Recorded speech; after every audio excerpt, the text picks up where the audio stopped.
Good afternoon and welcome everybody. It is Tuesday, February 22nd, 5 p.m. I'm going to go ahead and call this meeting to order.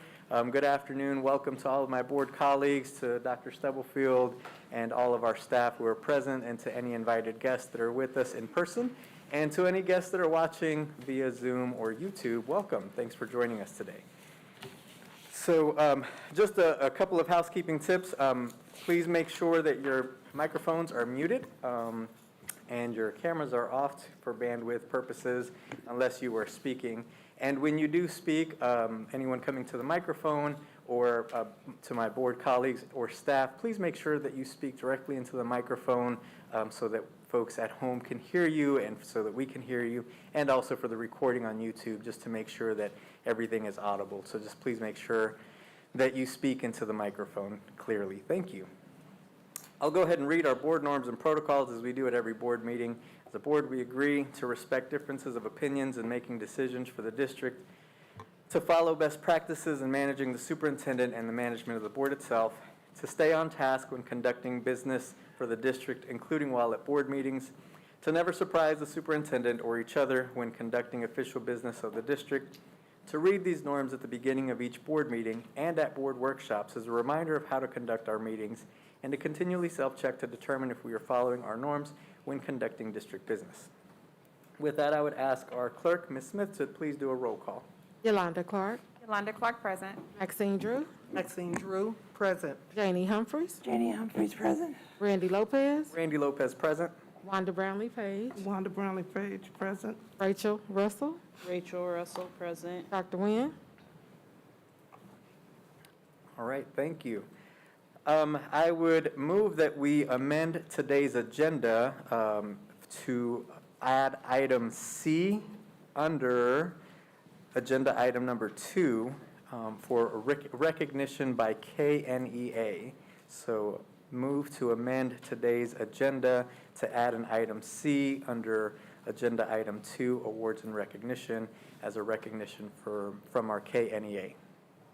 So moved. Second. Moved and seconded. Miss, any questions? Ms. Smith, roll call, please. Yolanda Clark. Yolanda Clark, yes. Maxine Drew. Maxine Drew, yes. Janie Humphries. Janie Humphries, yes. Randy Lopez. Randy Lopez, yes. Wanda Brownlee Page. Wanda Brownlee Page, yes. Rachel Russell. Rachel Russell, yes. Thank you. Thank you. Motion carries. I apologize, board, for adding that at the last moment, but thank you for allowing me to amend the agenda. I would now entertain a motion to approve today's amended agenda. So moved. Second. Moved and seconded. Questions? Ms. Smith, roll call, please. Yolanda Clark. Yolanda Clark, yes. Maxine Drew. Maxine Drew, yes. Janie Humphries. Janie Humphries, yes. Randy Lopez. Randy Lopez, yes. Wanda Brownlee Page. Wanda Brownlee Page, yes. Rachel Russell. Rachel Russell, yes. Thank you. Motion carries. Thank you. All right, we're going to jump right into our agenda. First up is we do have our awards and recognition. I invite Ms. Jody Mitchell to the podium to recognize our Employee of the Month. Good evening, everyone. Good evening. Good evening. So I don't think our Employee of the Month is here unless I missed you, Amber. I didn't think so. So our Employee of the Month, unfortunately, is not here with us tonight, but we will go through and talk through the nomination and congratulate her and make sure she gets her award tomorrow. Before I do that, I just wanted to let everyone know, just in case you aren't aware, Employees of the Month are selected obviously every month. We can select more than one based on the type of nominations that are brought forward. Nominations are done through our district website, right on the main district website page under the HR section. There is the online nomination form. And if anyone would like to nominate and having trouble filling that out or needs assistance, they can reach out to me directly. I am also listed there, my phone number and email. So we love getting nominations. They're so much fun to read, and the more we get, the better. So please continue to send those in. So for the month of February, Amber Block is our Employee of the Month. She is an instructional coach for our elementary schools. And you know, I was thinking about how to present this, and I was thinking, you know, should I talk about what does an instructional coach do, which I thought that would be just, you know, fun for maybe some people that don't know what an instructional coach is. basically, in my own words, they're someone that develops our teachers to improve their teaching methods. So they are really an expert on all of our district curriculum, and they're mentoring teachers to make their instruction better, new teachers that would come on board, and also they are giving feedback. So they have to know, number one, not only how to teach the students and young people, but also know how to teach adults. So their teaching strategies are very good. So Amber was nominated by Reagan Robertson, and Reagan says that Amber is a great example of leadership in our school family. She never turns down an opportunity to help someone else or learn something new. She's also passionate about inclusion and equity for all and shares her knowledge and experience to help others value diversity. And as a leader, we know that that's really important in our district, to be able to emulate that and teach others to help us do better and better. And it says that she pushes us to do better and better. And like I said before, she has to have that multiple teaching skill with not only young people, but with adults, and the nomination says she makes the professional development engaging and fun. One of my favorite parts of the nomination is the second to last sentence, where it says, there's not a walkie-talkie call she won't answer or a karaoke challenge she wouldn't rise to meet. And if she was here, I was going to put on some karaoke, but it looks like she's escaped that this evening. So I will make sure that she gets her nomination award tomorrow, and we'll just congratulate Amber. Thank you so much. Thank you. Thank you, Jody, and congratulations, Amber. Next up, we will have our Student of the Month recognition, and we'll invite up Mr. Stephen Linkus. Good evening, Board President Lopez, Vice President Clark, fellow members of the board, Dr. Stubblefield. Great to see everybody. Let me get our students up here. So every month we have a great opportunity, and just like Ms. Mitchell shouted out, definitely teachers, principals, secretaries, any school staff, please send your shout outs. We meet monthly to go through our students. Although it is painful at the time, we do like the longer meetings because that means there's more kids to go through, and it means that more nominations are there. So thank you to all those staff who are doing so, and we also want to say thank you for that, and also for those who haven't, please put one in. So our first Student of the Month, unfortunately, is not going to be able to be here. He got ill today. I was talking to his teacher, but his teacher and his principal are here, so they're going to come up and talk in his place. But he's a pre-K student from Silver City Elementary. Oh, there we go. And this little guy is Joshua Weber, and he was nominated by his teacher, Christy Knox, who's the ECE teacher over at Silver City. So if I can get Miss Bowles and Miss Knox to come on up, we'll let you say some great things about this young man and why he was nominated.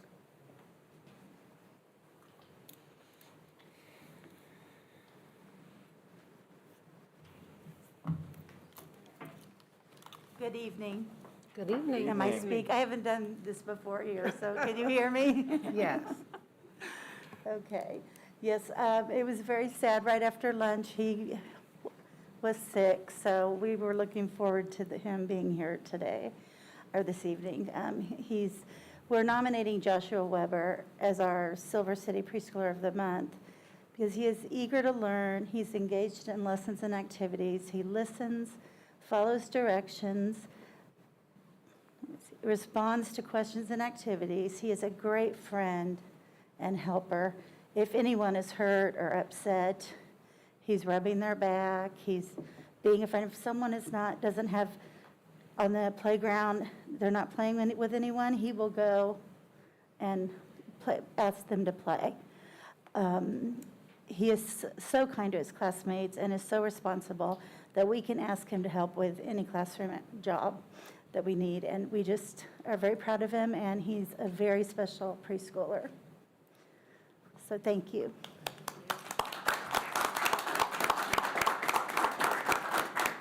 I'm going to go ahead and give you the medal you can take back to him. I'm not going to put it on you, but I will give it to you. Thank you. Thank you very much.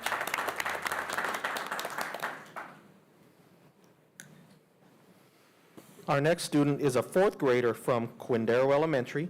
She was nominated by her teacher, Amy Otto.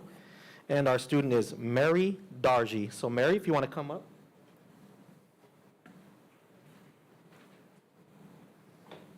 We also have her teacher and principal here tonight, so we're very excited to see them.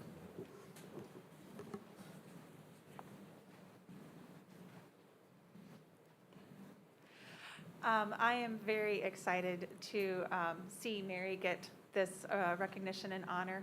She is a student that I truly believe exemplifies all that being a student and learner in KCK is about. She works hard, comes in with a positive attitude every day. Her excitement and engagement in learning is catching other students who may be off track and stuff, get caught up because she's excited or asks a question, and they join in. She will work with any student that I ask her to. She will be a leader, take on leadership roles herself. She's very humble and rather upset with me for putting her through this today.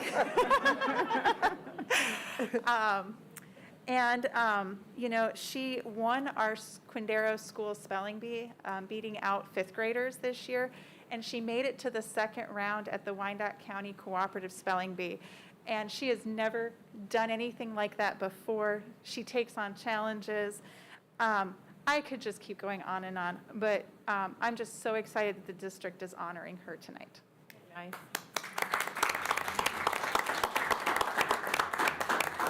And Mary, I'm going to go ahead and give you this medal.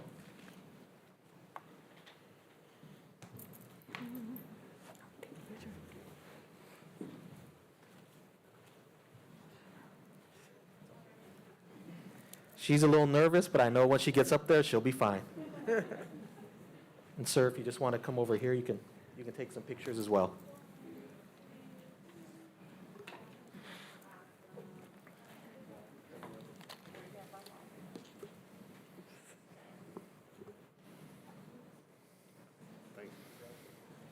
Congratulations, and mom and dad, congratulations.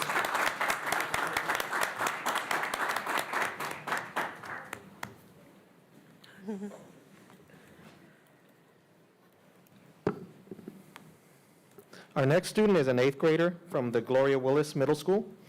She was nominated by her teacher, Jay Tillman, and her name is Alicia Navarro. So Alicia, if you guys want to bring Alicia up, and we look forward to her coming on. And Miss Tillman, if you're here, come on up. If not, Miss Guest can come on up and speak.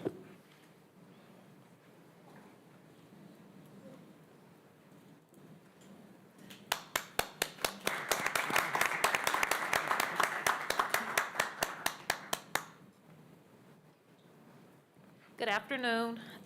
Ms. Tillman couldn't be here today, so I wanted to speak on her behalf. I do want to say that I definitely co-sign on this student and her nomination for Student of the Month. Alicia is an eighth grade student at Gloria Willis. She shows how she is committed to her learning here at Gloria Willis by earning excellent grades and showing growth toward her goals. Alicia loves to engage in class discussions and participates a lot in class. Alicia is a student that puts a lot of effort into her schoolwork. She is loved and respected by her peers. The students love to talk and interact with her because she is always happy. She also enjoys interacting with her teachers as well as all of the Gloria Willis staff. A fun fact about Alicia is that she is a huge Chiefs fan, if you cannot tell by the All right. So we just want to say thank you for nominating, well, not nominating her, but acknowledging her this afternoon or this evening, and this is Alicia. Congratulations.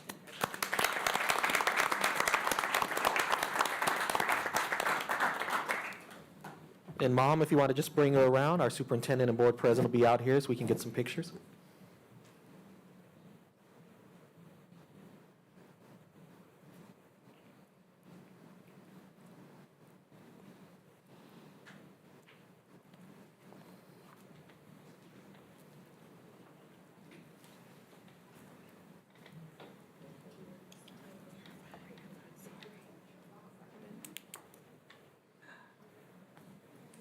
Okay, look right here. 1, 2, 3. Awesome.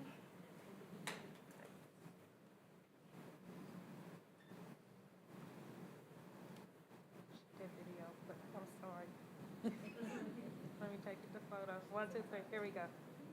Looks good. Thank you.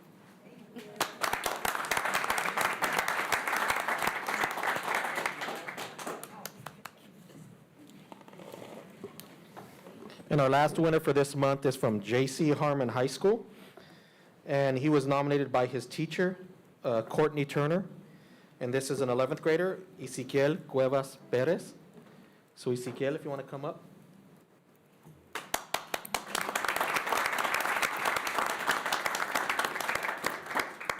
And I know Harmon has some events going on tonight. They have a basketball game at the moment, as well as 4 other events, so all their administrators are a bit busy. So I'll go ahead and read his nomination. Ezekiel is a stand-up guy altogether. His presence is warm and welcoming, and he is so kind to everyone around him. I believe Ezekiel is a great influence to the people around him in and outside of class. He is always encouraging his classmates to get things done and to keep working and to keep trying. He is constantly saying hello to all of his teachers and staff members in the hall, as well as his friends. He is always spreading positivity and in such a great mood that spreads like wildfire. He will call people out and hold them accountable when someone says or does something out of hand, making it safer and a more enjoyable learning environment for everybody. He also has pretty awesome grades and is involved in after-school sports. So let me go ahead and get your medal, Ezekiel.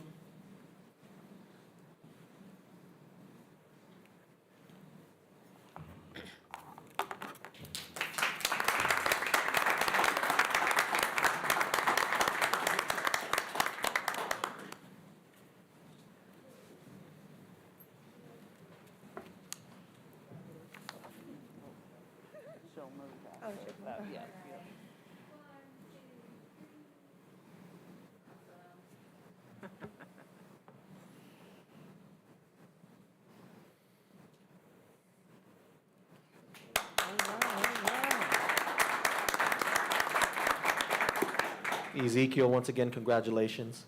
And he also is the wrestling manager. He did not go with them today, so he's here with us. So we're very happy that he had an opportunity to be here. So thank you, and look forward to being back up next month to do the same thing.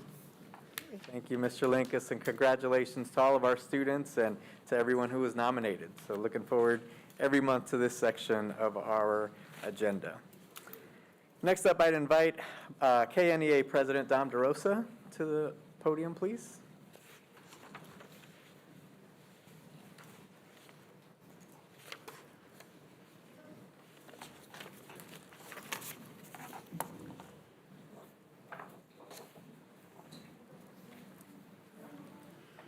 Good afternoon, or yes, still afternoon. Good afternoon, Board President and Vice President and Dr. Stubblefield and the rest of the board. I really do appreciate the opportunity today to come in and share with you some information I received earlier in this month. But before I give the big announcement, I'd like to give you a little background. So Kansas NEA has a program called Just Imagine Justice, and it's part of the Student Expression Program, and it's supporting justice and equality in Kansas schools. It's a chance for our students to speak their truth on social justice through the visual art, music, spoken word, or video or photography. And it's a contest that we ran last year. The contest was open to all Kansas public high school students from grade 9 through 12, and each submission must be sponsored by a KNEA member, and a sponsoring member does not have to teach in the same building. The question they were asked is, what does racial and or social justice look, sound, or feel like to you when you express from your feelings through your chosen art form? And as I mentioned, those are the different categories. And there was a panel of judges of KNEA members that selected 2 winners from each of the 4 categories. The first place winners received a $1,000 cash scholarship. Second place winners will receive a $500 scholarship. And then later in this month, or excuse me, in April, the winners will be brought to the Kansas NEA's Representative Assembly to be recognized by all the delegates from across the state of Kansas. And I am so happy to say that we have 2 winners from the inaugural program from KCK. I'm also proud to say they're both from my home school of Slagle, because one's a stallion, always a stallion. So I'm very proud of that. And one of them was a former student of mine, so that's why I'm really excited. I bugged our state president every month since last May going, who's the winners? Who's the winners? And she finally called me 1st of February and told me. So before I go any further, I would like to introduce two teachers that help these students. Mr. Graham, Mr. Kelly Graham, Mr. Charles Allison, if they would like to come up and introduce the students. They did this work through their classes.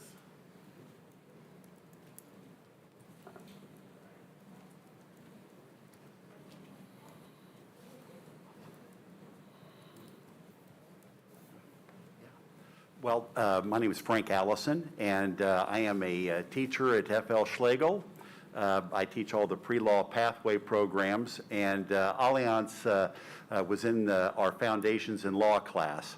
And we had a unit on social justice poetry, and it was to give the students a voice, just as it was expressed. And Allianz really shined, and I'm so glad that she was awarded this recognition.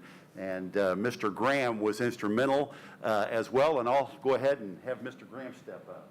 Well, let's say that Allianz won the $1,000 scholarship. Do you want to step to the mic, Dom, real quick? I'm sorry, just for the recording, it would help. Thank you. We'll say that Allianz won the $1,000 scholarship. Share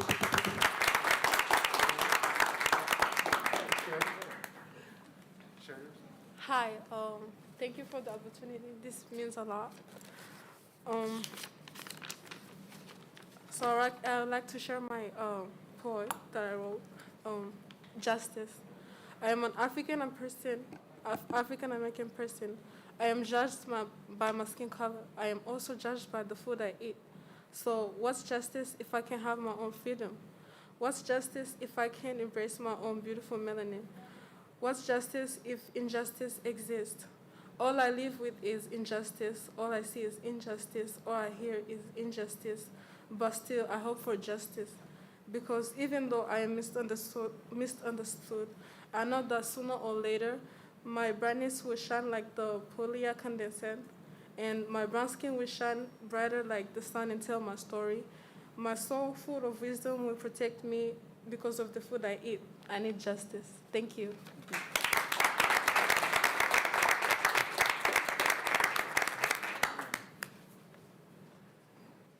It was good to hear that again. That was very nice. Good to see you as well. Kelly Graham, I teach the CTE Business, Speech, and Debate at FL Schlegel High School. Also, on a side note, thank you for all the hard work you do and the guidance that you've provided us over the last few years. Truly appreciate it. I'd like to introduce you to Benny. Both of these students are just outstanding students. Can't give them enough accolades. They are what makes teaching a pleasure. So with that, Benny, the floor is yours. Hello, my name is Benny Shabani, and this is my story that I wrote to, so here we go. I give tribute to the people who lost their lives in the last year down to gun violence. So, and then this is the story. Once upon a time, there was 3 little boys who were friends. They grew up playing and having fun together and became really, really good friends. They were Jamal Brown, an African-American boy, Alex Hernandez, a Hispanic boy, and Justin William was a white Caucasian. They all lived different lives when they were apart from each other, but they always had dreams to become astronauts, engineers, and doctors when they grew up. However, they did not know that Damien, a 16-year-old boy who was a victim of his own broken home, they did not know that Damien was going to steal a gun and leave home angry. We all know the sound of bang, bang, bang. These sounds changed the life of our Hernandez, William, and Brown, and Damien. We will never forget the rain that came down on our parents' faces. We all know that heaven will bring another Hernandez, another Brown, and another William, and another Damien. Enough is enough that we have to live in fear of dying and not making it through adulthood. Enough is enough that we can't have a family of our own. Bang, bang, bang. Enough is enough.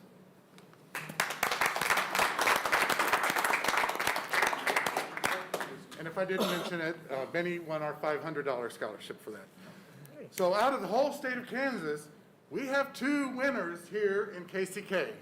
So I want to celebrate those students.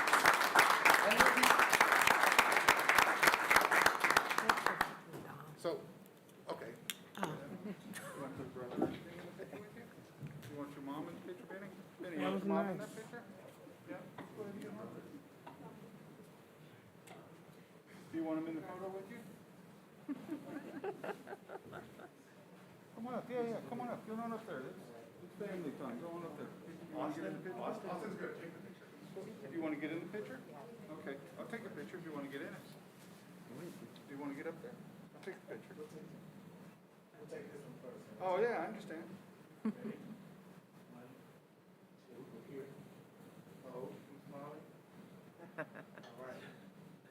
Did you get it?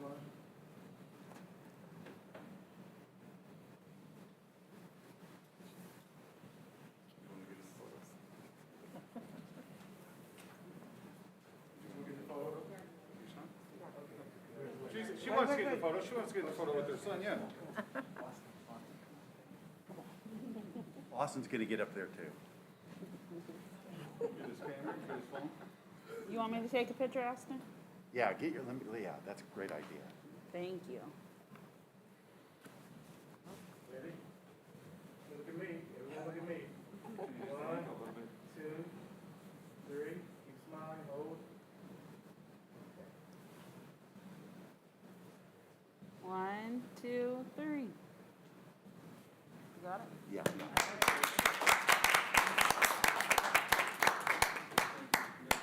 And before I step down, I would like to say that this year's competition has begun. So would like to be here next year recognizing more winners from KCK. So thank you.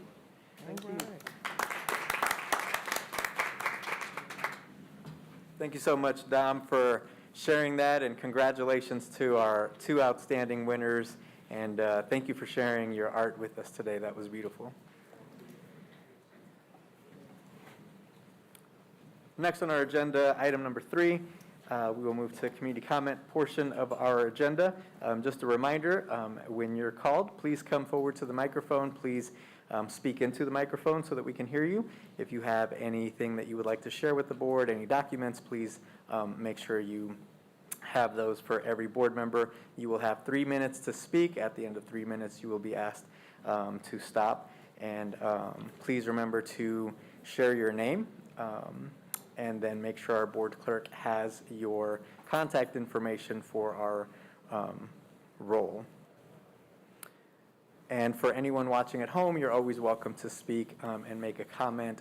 Please contact our board clerk no later than noon, the Monday before the board meeting. Thank you.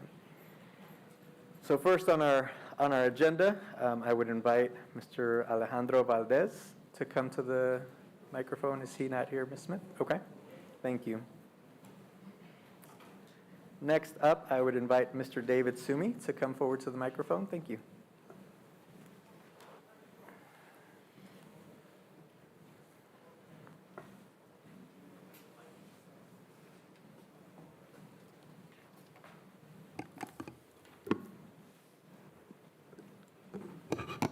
Members of the board, this is the 4th time I've stood up here to speak while this board stays completely silent about the continuing ill effects their misguided mandate has on our children. You've disregarded the overwhelming evidence of mask ineffectiveness and the pervasive damage its prolonged requirement has wrought on students' overall health, emotional, educational, physical, social, and psychological. Since the last meeting, there's been a wave of districts in the metro area joining the Olathe School District, acknowledging the facts by dropping mask mandates and counterproductive protocols. Shawnee Mission, Independence, North Kansas City, Gardner Edgerton, and Blue Valley, whose school board agreed to immediately rescind its mask mandate last week Monday. This, of course, is of particular interest to Dr. Stubblefield, who again is not looking at me while I speak, since her children attend Blue Valley schools. So our superintendent, who hasn't addressed the significant harm this board's policy is having on KCK children, has her own children in schools where masks are optional. That being said, I'm very happy for all the families and teachers in those districts. But if it doesn't seem right that others have a choice and we don't, perhaps we shouldn't be surprised. Case in point, a couple days ago I took video snapshots from the board meeting on December 7th, publicly available on the KCKPS YouTube channel. This was the meeting directly preceding my first presentation on the problems of masking. Here you see Dr. Stubblefield and Ms. Humphreys choosing to speak without a mask. Can students and teachers choose to take off their mask when they're talking?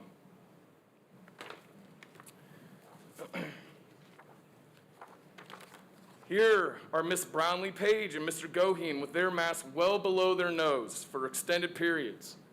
Did anyone tell you, mask up? As students are relentlessly told during their 8 to 10 hours constricted by grossly ineffective masks. And here are two presenters from that meeting who chose to speak freely at the podium with no mask. Was I allowed that choice? No. Just like students and teachers, I was told to keep my mask on.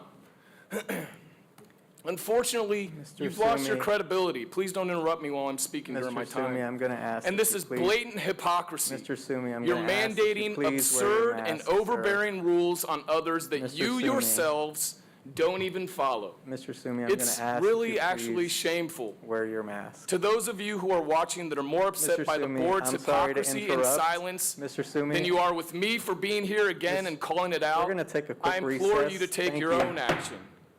Can we take a quick recess? Thank you. I'll leave these here with you guys.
Okay, I'm going to call this meeting back to order. Thank you for giving us a quick recess. All right, we'll continue with our agenda with item number 4, and we'll hear from our superintendent of schools, Dr. Anna Stubblefield. Good evening, everyone. I just have a few comments. First, KCKPS announced today that Mr. Stephen Linkus will be resigning from his post as Chief of Staff effective June 30th. Linkus has accepted a position with the Nashua School District in Nashua, New Hampshire as Superintendent of Schools, so we wanted to say congratulations to Mr. Linkus and thank him for his service.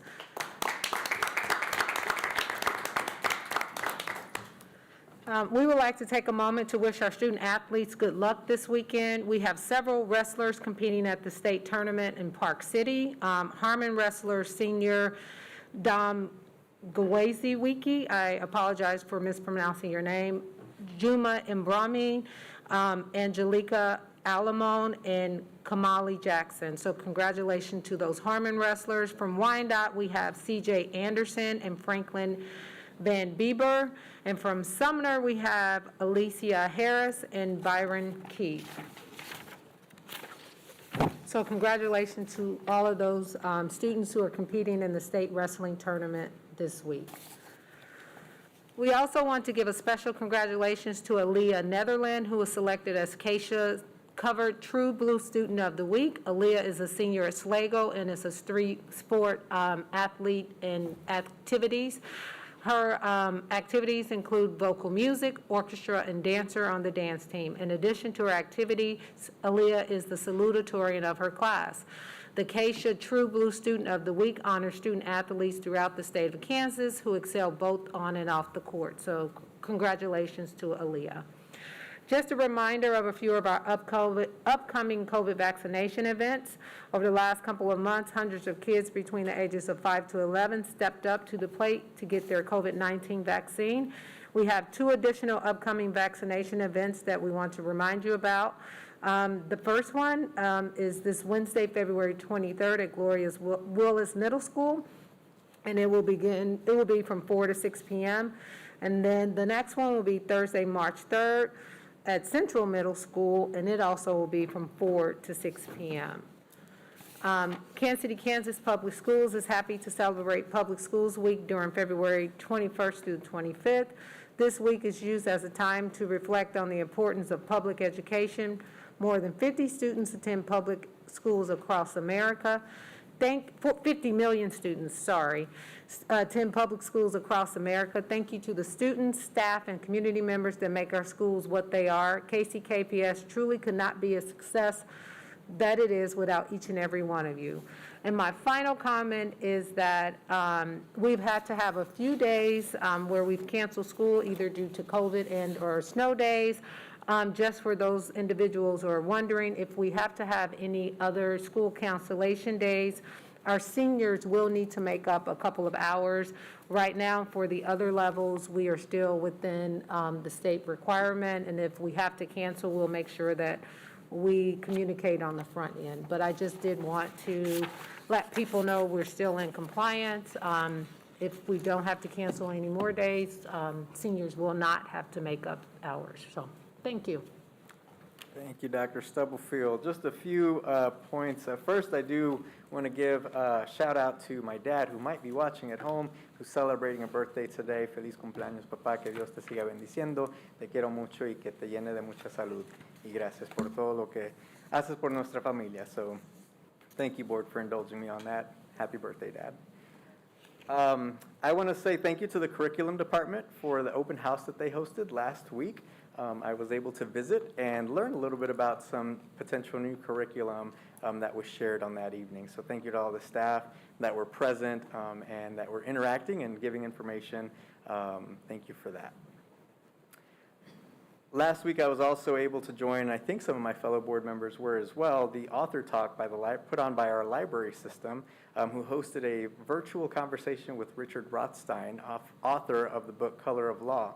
And he spoke to the systemic injustices that divide our communities, that continue to divide our communities. And it was a really great learning opportunity for us and for our community. And I want to say, I think we had hundreds of people from all across the country who had joined for that conversation. It was it was a really great learning opportunity for me. So if you haven't had the chance, I believe it's available for you to watch as well. So thank you, Carol, and all the staff who helped put that together.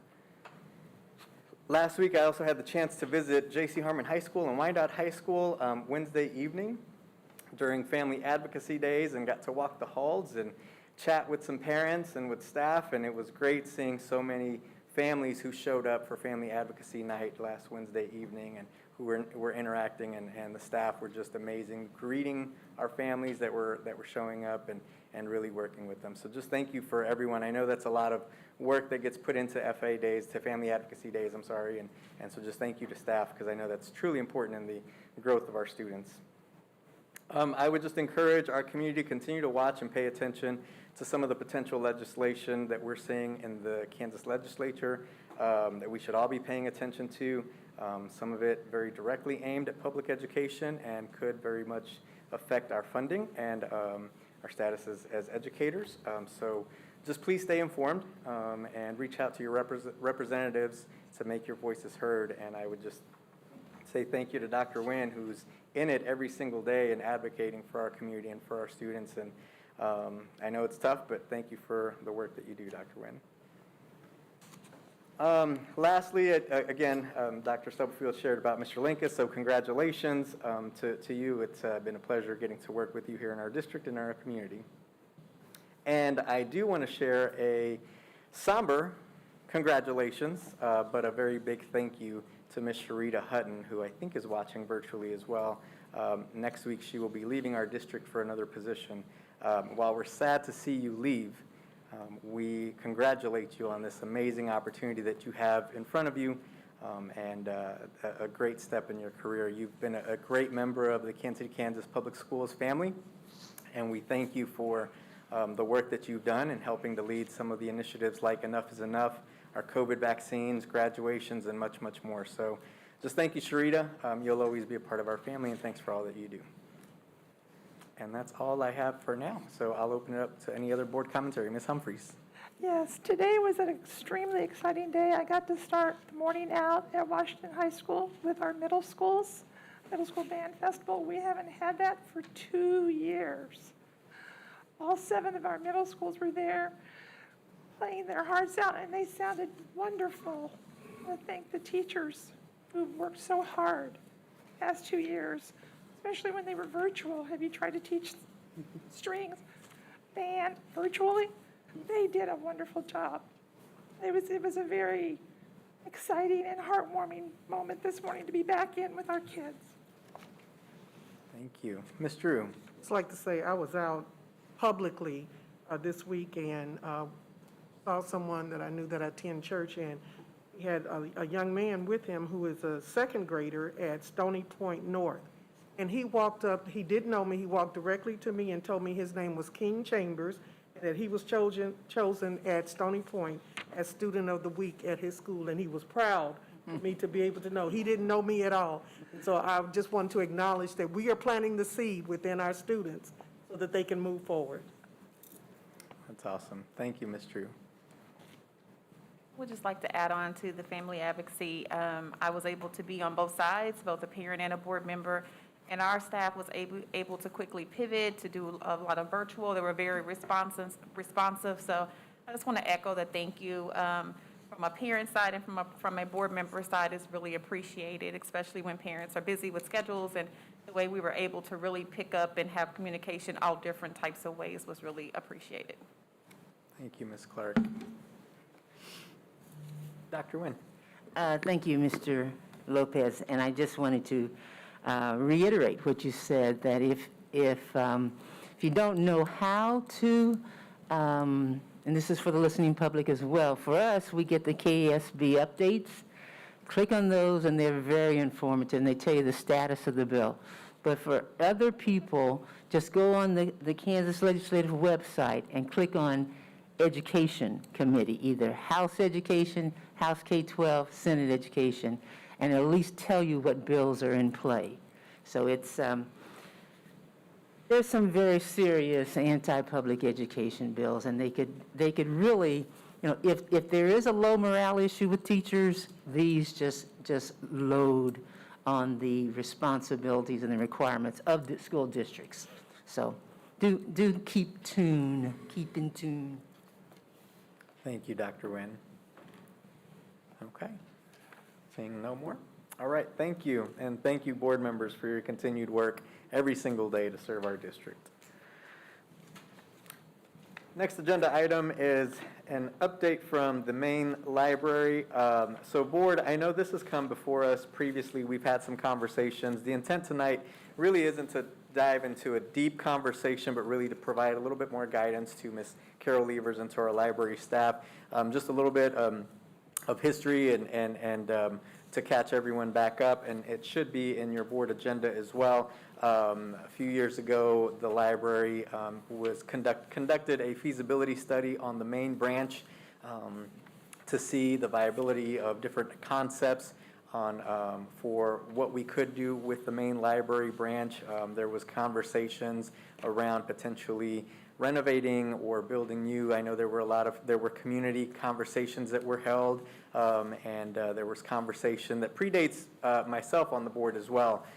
So I know there's been conversation here, and one of the last things that the board heard, and it should be in your board agenda as well, was the feasibility study with potential concepts for the downtown main library branch, which came from community conversations and conversations from the board as well, and input from staff. So tonight, what we're asking is really just, for the staff to continue to information gather. I know there were 3 concepts that were presented at a board meeting at least a year ago and have been continued to be brought forth to the board. And it's been a while since we've had a conversation on the library. So we want to give Ms. Carol Levers some guidance and the green light, in essence, to continue to further develop those concepts. Not saying that the board is agreeing to do one or any of what's presented previously, but rather to do some more information gathering to really investigate potential costs, what each of the concepts might look like in terms of development, and just gather some more information for the board to have a thorough discussion and conversation, addressing potential costs, addressing how that might be paid for, because I know those are two things that have come up.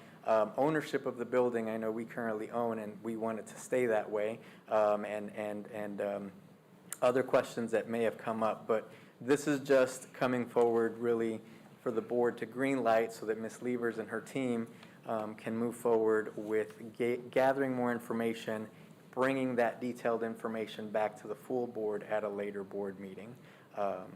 So we just wanted to make sure that everyone was in the loop with that. Again, no real action needed tonight in terms of any of the concepts, but really just to say, to give Ms. Levers the green light to continue to investigate and bring forward more detailed information on concept development for each of the concepts that were presented. Are there any questions regarding that? And I just want to make sure we're clear on what we're asking Ms. Levers to do, is just to gather some more of the information on those concepts that were presented. I know she also mentioned potential grants that may exist out there around capital, and so investigating some of that, obviously not committing the board or the district or the library system to anything, but really just gathering that information. So are you asking for a motion? I don't think we need a motion necessarily. I think we just need to, I think Carol's just, Ms. Levers and her staff just need a thumbs up and a green light from the board, basically, so that she feels comfortable having some of those additional conversations. She's held up on, her and her team have held up on that from previous guidance from the board, but I just wanted to make sure that publicly the board was saying, yes, we want you to bring back some of that detailed information on conceptual development. And it's just, thanks for highlighting the libraries. I appreciate it because they did a good job on that, President Lopez. Good evening, Board, Dr.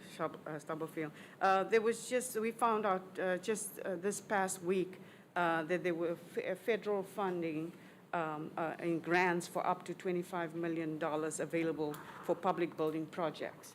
And that's the reason why I thought, you know, I didn't want to just go ahead and do it. I need guidance. I need, okay, go ahead and see if you can apply for it, and, you know, need to have the grant department also assist and see if that's a viability, because if it is, then we'll have every, you know, all the money we need. But that's the reason why I just wanted some guidance. I didn't want to go on my own and do it, and then, you know, board will ask who gave you the right to do that, so.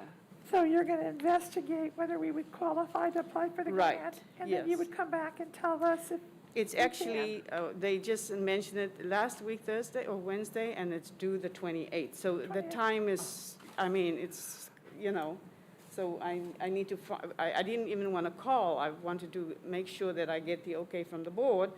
And then tomorrow, I mean, depending on if it's a yes, a yay or a nay, and then call them and ask them, hey, and what can we do? And then start running and see if we can, Yeah, and again, I think the main piece would be that, again, we're not committing. No. And Ms. Levers would not have the authority to commit this board to any project without permission from the board. without action from the board. Yeah. I think really it is to continue information gathering, look into some of the questions that have been brought forward by the board previously and over the last several days around the main branch library. Again, there are concepts that have been presented to the board from that feasibility study, but those are a few years old, and things have changed over the last couple of years, and costs and plans and concept development would be helpful, I think, for the full board to really have a deeper conversation and be more informed on whether we wanted to act on something or not.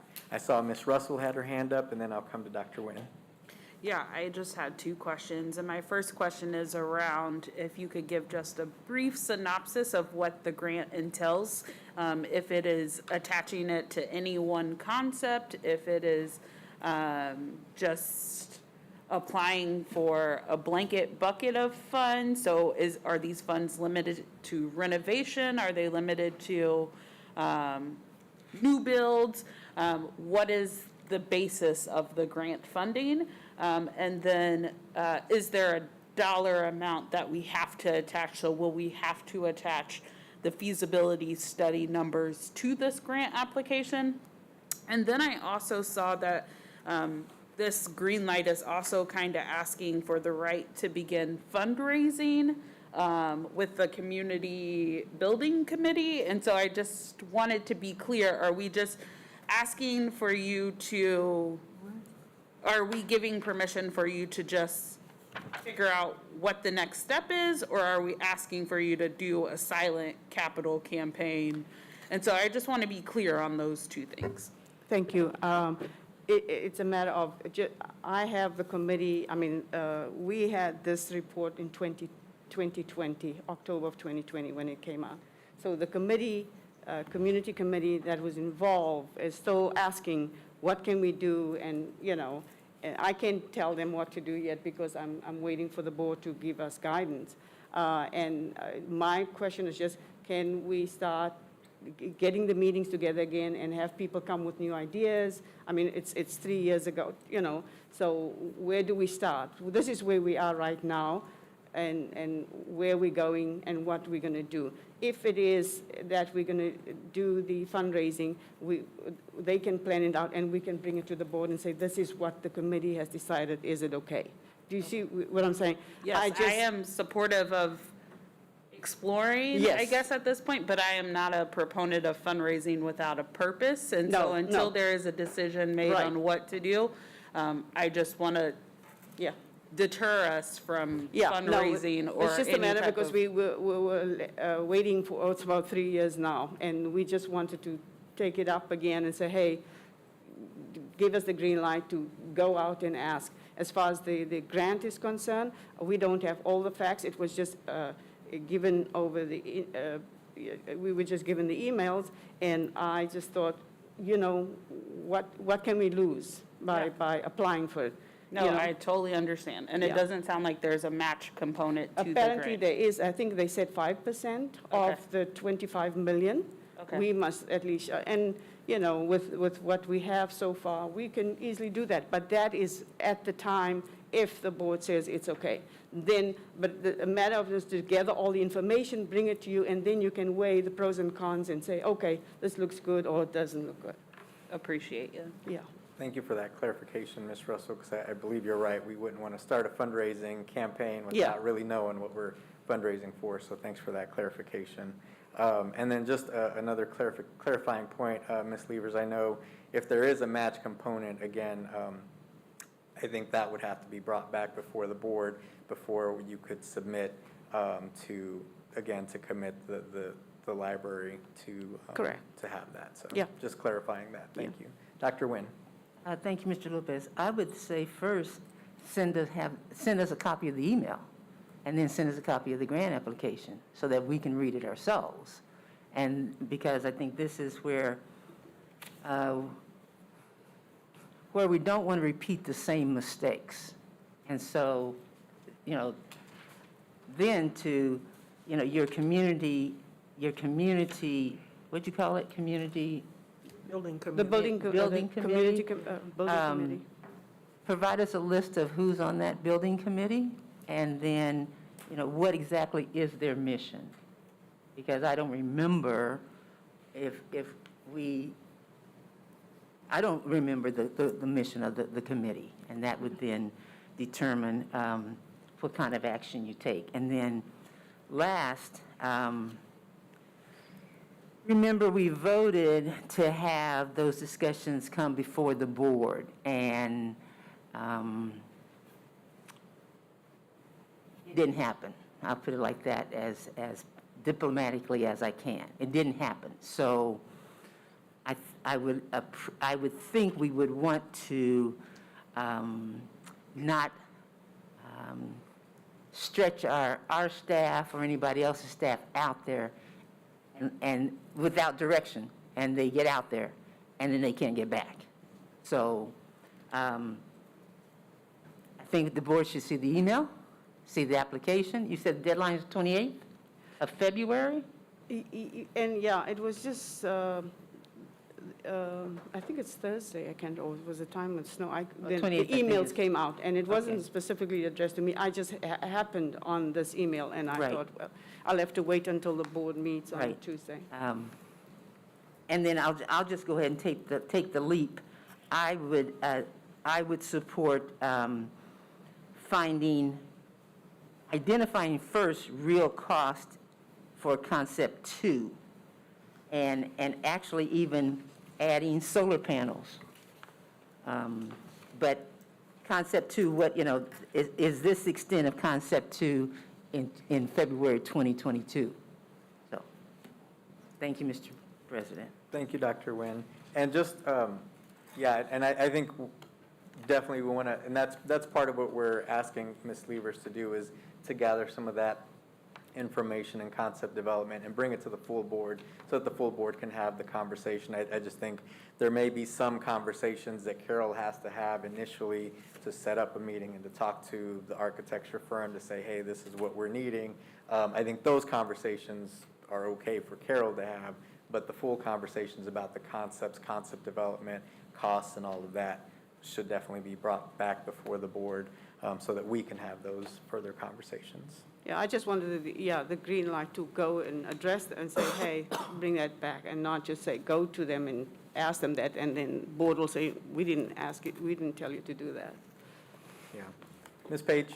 Yeah, and I was looking under the new construction, and I see the picture on page 5, and one part that was left off in the history, myself and Dr. Nguyen met with the mayor and his assistant chief of staff, and they presented a proposal to us, because when I look at UMB Bank, are you meeting with city government? Because they were trying to get us to give them the library, because they got somebody in California to finance it, and in return, now we're going from being owners of the building to giving it to somebody to fund, to do all this.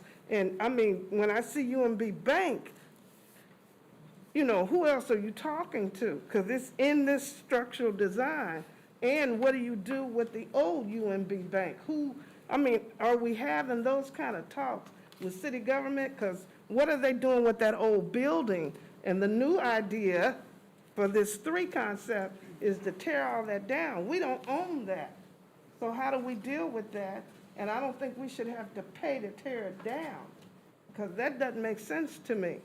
So, are we having conversations with them too? Right, and I think, Ms. Page, and that's the purpose of getting the concept development, is so that we can have more information before we do a deep dive on some of those details. Those are going to be very important as we discuss and before we make any kind of recommendation or action as a board. But I thank you for sharing that, and I would, if you wouldn't mind sending, any guidance, questions you have on that to myself, Dr. Stubblefield, and we can share with Ms. Levers. I already sent those, but it's just when I saw the UMB here. Yeah. And I know it's not in stone, but I just don't want us to get caught up in that trap. Yeah. Because I didn't like the way they were going with it in their presentation. Yeah, I think that picture Carol used is from the previous. This was last year's Yeah. presentation. I And I get just that. wanted to, when you asked All me, I'm you didn't know. saying is, There have been no conversations There was no with those conversation. groups. Nothing. I think she's just sharing the same To show information you that was what- shared yeah, previously. I got that, but I still see UMB Bank, and I didn't know you were having conversations with those buildings, because you No. gotta have a No. conversation about that old building. No, there have been no, she's Yeah. just I been had at no a conversation with standstill. no. No, I'm just saying, you would have to, I would think. Yes, yeah. I'm but- just saying, when you talk to them, Right. Right, just don't give everything away. No. right. Mr. Covington and I think Mr. Lopez has asked Mr. Covington at that time, and for me to meet with the people that was brought to your attention, because I didn't even know about the people. No, you weren't in that first meeting with us. That's what I'm saying. Okay, but I didn't But he know. asked us to go and So- meet, And then Covington at that time told them that we want to be in charge, we want to own. So And this is just conversation at that time, so Yeah, and I'm that just sorry. goes to show, there's a lot of history to unpack around the library, and I think that's why we wanted to bring it back in front of the board to say, hey, it's been sitting for a while. We Right. need to give Ms. Levers and staff some direction, guidance on which concepts we want more information on, and that nature, so that she can bring that back forward to the full board, knowing some of the questions that have been submitted by several board members about this project, so thank you, Ms. Levers, and Thank thank you, you. board. We'll have further conversations, and so you have guidance you need, Ms. Levers, on this? Yeah, Okay. thank you. Thank you. Appreciate it. So before you go forward, when do we get the email and when do we respond to you and Dr. Stubblefield about this grant idea? Yeah, so I'll, either myself or Dr. Stubblefield will get with Ms. Levers to get that email with the application, with the guidelines for that grant, for us to take a look at it and share with the board within the next day. If I can find it tonight, I will just forward it to you, and then you can send it to the board. Thank you.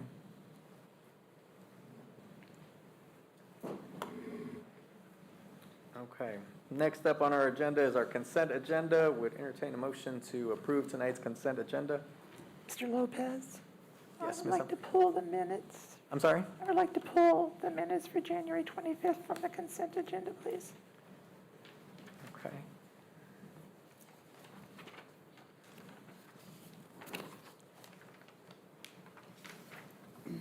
All right. Mr. Lopez? Yes, I have a question. Did you not send out an email last week, correct me, somebody if I'm wrong, saying that if you're going to pull something, it has to be done by a certain time period? Has that time period not elapsed? You sent out an email, and I'm thinking we're all going to try to follow the protocol. And this was not in it because the time is too late. Thank you, Ms. Page. Was there a specific question, Ms. Humphries, on? There's a correction that needs to be made in the minutes, and I sent it previously, and it wasn't done. Okay. So, Ms. Page, thank you for the reminder. Board members, I would just remind you per my email, and to try to make sure that we don't have these types of moments in a board meeting, Ms. Smith and board or whoever's board clerk at the time, if Ms. Smith isn't present if she's absent for some reason, will have the minutes ready for the board to view by the Monday after the board meeting, and she's working with Ms. Drew to review the minutes. And she'll have them ready, and I would ask that board members please submit any questions, corrections, suggestions by Thursday at noon. That would give our clerk enough time to make any corrections or edits prior to the agenda going live. So if we could try to follow that process, that would be helpful, so that we're not in these types of situations, unless there are extenuating circumstances. Obviously. Since there is a request for a correction on the minutes, Ms.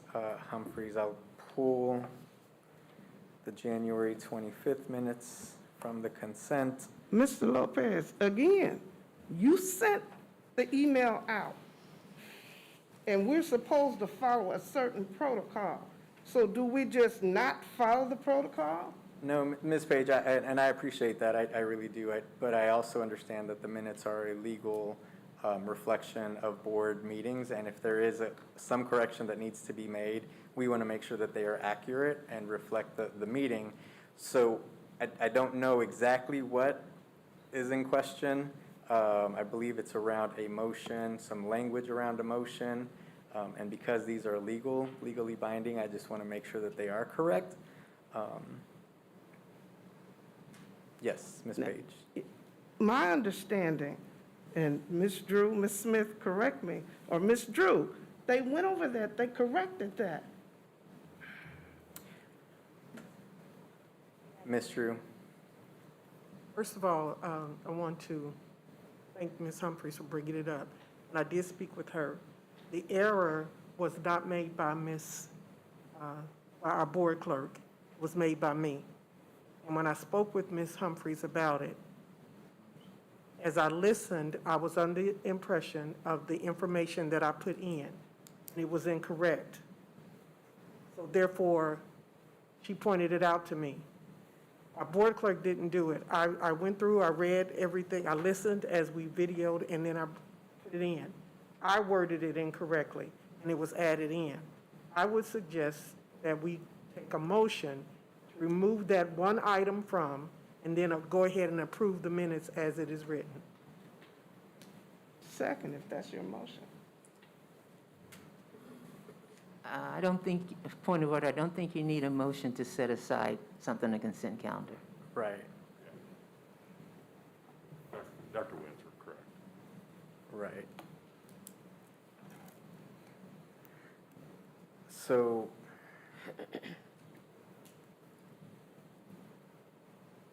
I mean, ultimately, notwithstanding whatever direction the board chair gave prior to the meeting, if somebody wants something pulled from the consent agenda, it's pulled because otherwise you don't have a consent agenda.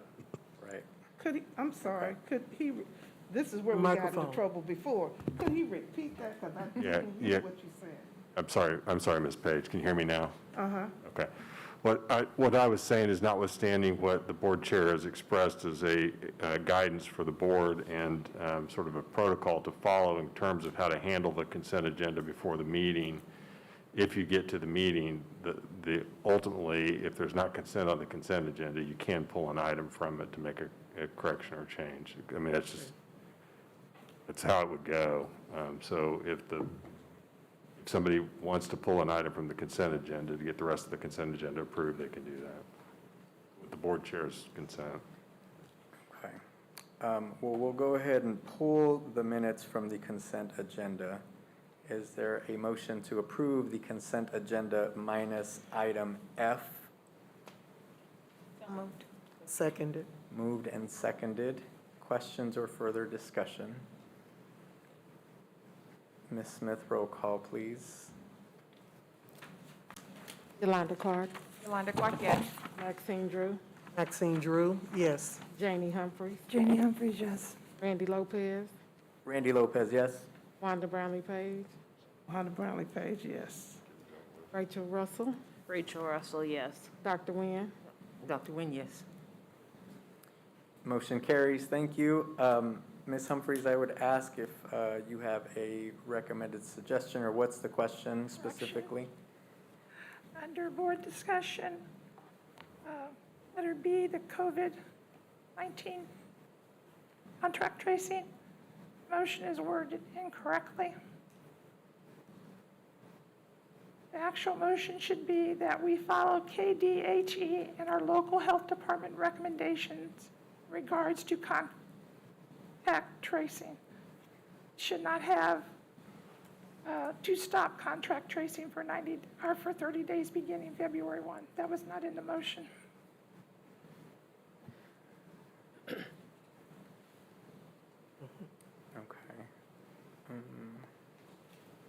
And I referenced that in my emails yesterday and this afternoon when I noticed it had not been corrected. So essentially what Ms. Humphries, I think, is doing is asking to have the minutes that are reflected in the consent item amended to reflect whatever changes, and then the board votes up or down one way or the other. You need a motion to do that. I move that we correct the minutes to reflect the actual wording of the motion. And can you repeat what the actual wording is, Ms. Humphries? That we follow KDHE and our local health department recommendations in regards to contact tracing. So To remove the essentially date. removing the 30 days February and the the date. 1st. Okay, is there a second? I seconded. There's a motion and a second. Questions or discussion? What did Ms. Drew say? Couldn't hear both of you all talking at the same time. I'm sorry, she was just repeating what Ms. Humphries was asking for to remove the date on the motion as presented. Thank you. Thank you. Other questions or discussion? Ms. Humphries? We also removed the stop contract tracing because that was not in there.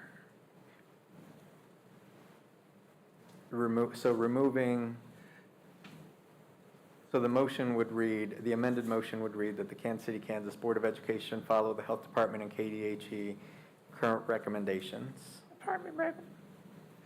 We follow KDHE and our local health department recommendations in regard to contact tracing, without dates and not saying stopping or anything like that. Okay, That was the actual motion. thank you. Ms. Drew, you seconded. Is that what you understood in your second?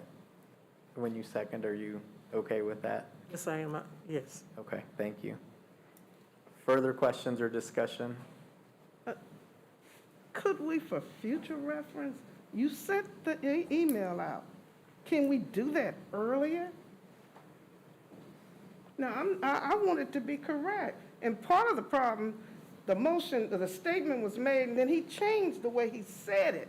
And that's where some of the confusion came from. Yeah. So can we do this before we get to here? Because it doesn't make sense for you to say it. And I'm not saying we want it right. I'm for that. But I just think we need to do it in a timely manner. No, I would agree, Ms. Page, that this could have saved us some time today if we would have gotten this done prior. So I agree. I mean, I think that's, and I know that conversation, there was some back and forth on the motions, and so there may have been confusion on what the actual motion was.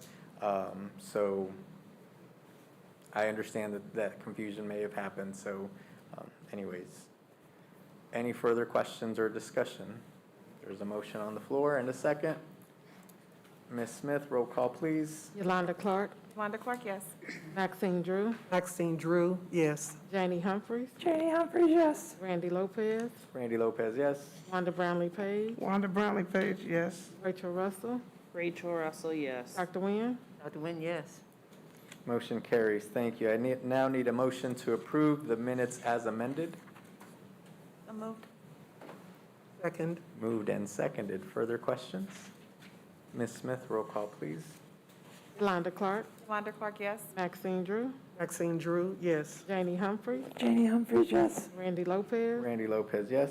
Wanda Brownlee Page, Wanda Brownlee Page, yes. Rachel Russell, Rachel Russell, yes. Dr. Nguyen, Dr. Nguyen, yes. thank you. Motion carries. Thank you. And again, again, that was just guidance to try to help us so that we don't have moments like this in a board meeting. It saves us a little bit of time and to make sure that we're as accurate as possible. So again, if you do have questions, I would just ask that we try to get those ahead of time and settled before a board meeting so we don't have to go through this. Thank you.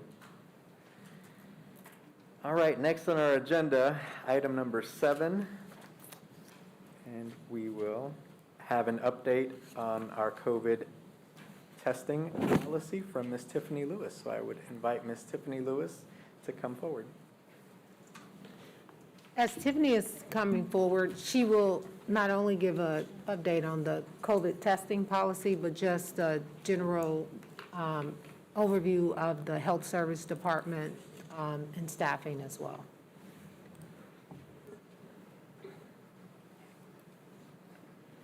Good afternoon, Board President Lopez, Vice President Clark, board members, and Dr. Stubblefield. I'm Tiffany Lewis. I'm your Director of Health Services for the district. I've been with you all since October, so learning a lot, excited for the changes that we're making and where we're headed as a district. The purpose for our Health Services Department is to help identify student and staff health needs. My goal is to make sure that I evaluate, develop, support, review, and implement protocols as necessary and procedures that ensure wellness of the staff and students. Current staffing models. Right now, we have a Director of Health Services, which is myself.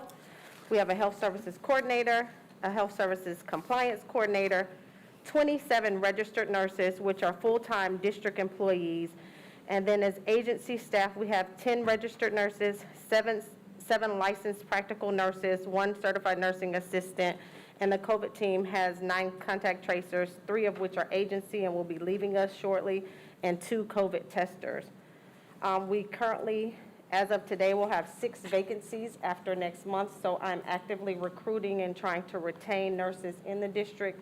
We're looking at acuity needs for the schools because all buildings don't need an RN level. We can use some LPN levels at the schools that don't have as high acuity, and really putting our RNs where our medically fragile students are is my goal for us to move forward in the district. We've had some staffing concerns, and I've addressed those. I'm working with HR. We're going to look at what we can do to incentivize and pay staff based on the market value, and that's something we're going to look at for next year. Overall, my department focuses on basic health care to students, regardless of injury or illness. We develop health plans for students with chronic illnesses and disabilities. We're working with our medically fragile kids to make sure that we have the right plans in place to meet all of their IEP needs and everything that comes along with our medically fragile, make sure the nurses are trained on one-to-one ratios. We are doing compliance walkthroughs, something as a district, when I came on, we weren't really doing consecutively, so now we're doing those. We're gonna start doing those quarterly. Once we get through all the schools weekly. We still have our dental, vision, and hearing screenings that we have to do per state guidelines, and maintaining childhood immunization records. That's some of the things that we're doing. I'm currently working with community partners to figure out ways, because for the last 23 months, COVID has taken over all of our lives, so figuring out ways to bring vaccines closer to the schools so parents don't have to get off work and there are no access issues. We are still currently holding vaccination clinics in the district, which I think Dr. Stubblefield reminded us, February 23rd and March 3rd are our next ones. Our updated isolation quick guide. We've never really had a document that had everything in one place, so this is my attempt at creating a one-pager for all the guidelines and rules, so pardon me because of the small font. But this is a quick guide that we've put together that we want to start utilizing in its schools. And it talks about if you test positive or if you have symptoms, and regardless of your vaccination status and your days to the left. And it's just a quick at-a-glance guide so that building admin, district office staff, you have a quick view of what you need to do. These guidelines change as expeditiously as I probably put this out, some more guidance has come out. So we're constantly changing this. We've put a caveat at the bottom for our early childhood babies that if they can't wear a mask, we are recommending the full 10 days for them, because it's just hard. They can't have a mask while napping, and if they're not wearing it appropriately, we need to just keep them at home. So we're working with those building admins, and those principals have that autonomy to make that decision, but they're using a quick isolation guide. So the COVID-19 guidance. As a district, we're strongly encouraging all staff to vaccinate. Right now, 74.5% are vaccinated with their 2 doses. 1.5% have a pending status, meaning they've submitted a card to me, but it may still need another vaccination, or they may be missing something like a date of birth, a cross-reference. And 24% of the staff have not submitted anything. I met with HR this morning, and one of those things that we noticed is we're cleaning that up. So we're expecting this vaccination number will increase once we work with the HR department to clean these numbers up a little bit. We're going to continue to provide education information to students, staffs, and families. We're completing generic contact tracing. So what that is if there's an outbreak in a building or schools, the building admin has the ability to send a community letter just to let you know, hey, there was an exposure in our building. The last date that the person was there was February 22nd. Please watch your child for signs of symptoms of COVID. Approximately 80%, we've noticed a decrease. 3 weeks ago, about 80% of our absences were due to COVID. For our student dashboard, we really don't have all the numbers for employees because some report into Talent Ed and then our contract employees don't. So we're working on a system with the HR team to make sure we can capture that data more appropriately for you all. So I have more realistic numbers. And I will continue to work closely with the Unified Government and KDHE to make sure that we update guidance as it turns and take changes. So my recommendations is that right now we continue testing for symptomatic staff regardless of vaccination status. We implement rapid testing, and that only comes in nasal right now for staff and students at all sites by March 7th. We have those tests available. We are part of the KDHE Test to Play, Test to Stay, Test to Know, and Test to Learn grant. And we also were granted tests by the federal government. So we have tests, they have been shipped out to schools, and my suggestion will be to start this rapid testing. For the PCR tests, they're done nasal and saliva. Our problem has been trying to get a lab that will do both or one or the other, and saliva has been the one that we've had the difficulty trying to get in. Most labs have a hard time keeping those in stock, and they're expensive to run, so they just have not been carrying them. And lastly, continue to encourage staff vaccinations. We're still offering those additional disability days, prorated as per the current testing policy. We're continuing our mask mandate. And if not, if we want to go to where we're testing the unvaccinated only, they'll have to go to a self-test model, but that in and of itself brings its own challenges. So do you all have any questions for me?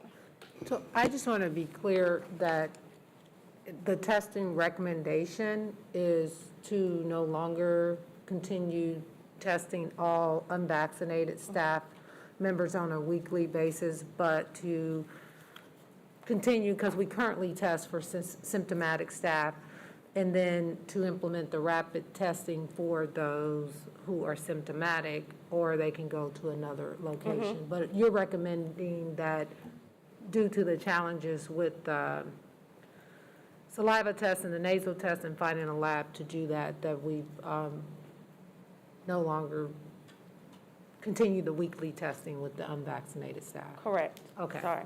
I just wanted to be clear about that. Okay.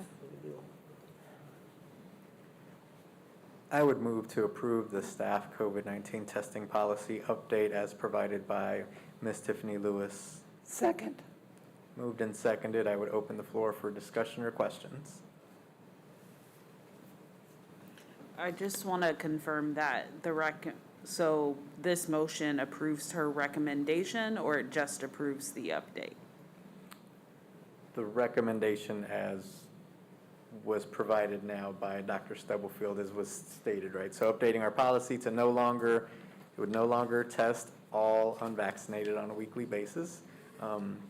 Would test symptomatic staff and or students and implement rapid testing for symptomatic staff and students at all sites by March 7th, as recommended by Ms. Lewis and our staff and Dr. Stubblefield. Is that clear for board? Okay, thank you. Other questions? Does that capture, Ms. Lewis, I want to Yes. make sure that captures Yes, what that captures you all were it. recommending Yes. as well. Okay, thank you. All right, seeing no other questions. And I do want to state, we'll still continue with our universal masking policy. That was a board policy that is for the school year, so if that were to change, that requires board action. I did have a conversation with the health department, and they strongly suggested that we continue with our universal masking as well. So just wanted to publicly share that Yes, and I would as like well. for that to continue as well. Thank you. And Mr. Lopez, can we get that out just in case, considering the outburst that we had today? He seems to think that we didn't listen. We did, but it was for the benefit. When you look at our area, 52% in Wyandotte County have been vaccinated. And when you look at the state of Kansas, again, we're talking about 52 or 55%. So it doesn't make sense, and he might call all these other districts, but they don't have the numbers that we had, and we're trying to keep these kids safe, that we may put that on the website and remind people. You don't have to agree, but we're supposed to be here to keep these kids safe. Yep, thank you. So if we can just continue to remind our staff that that is board policy and that should be followed. Thank you.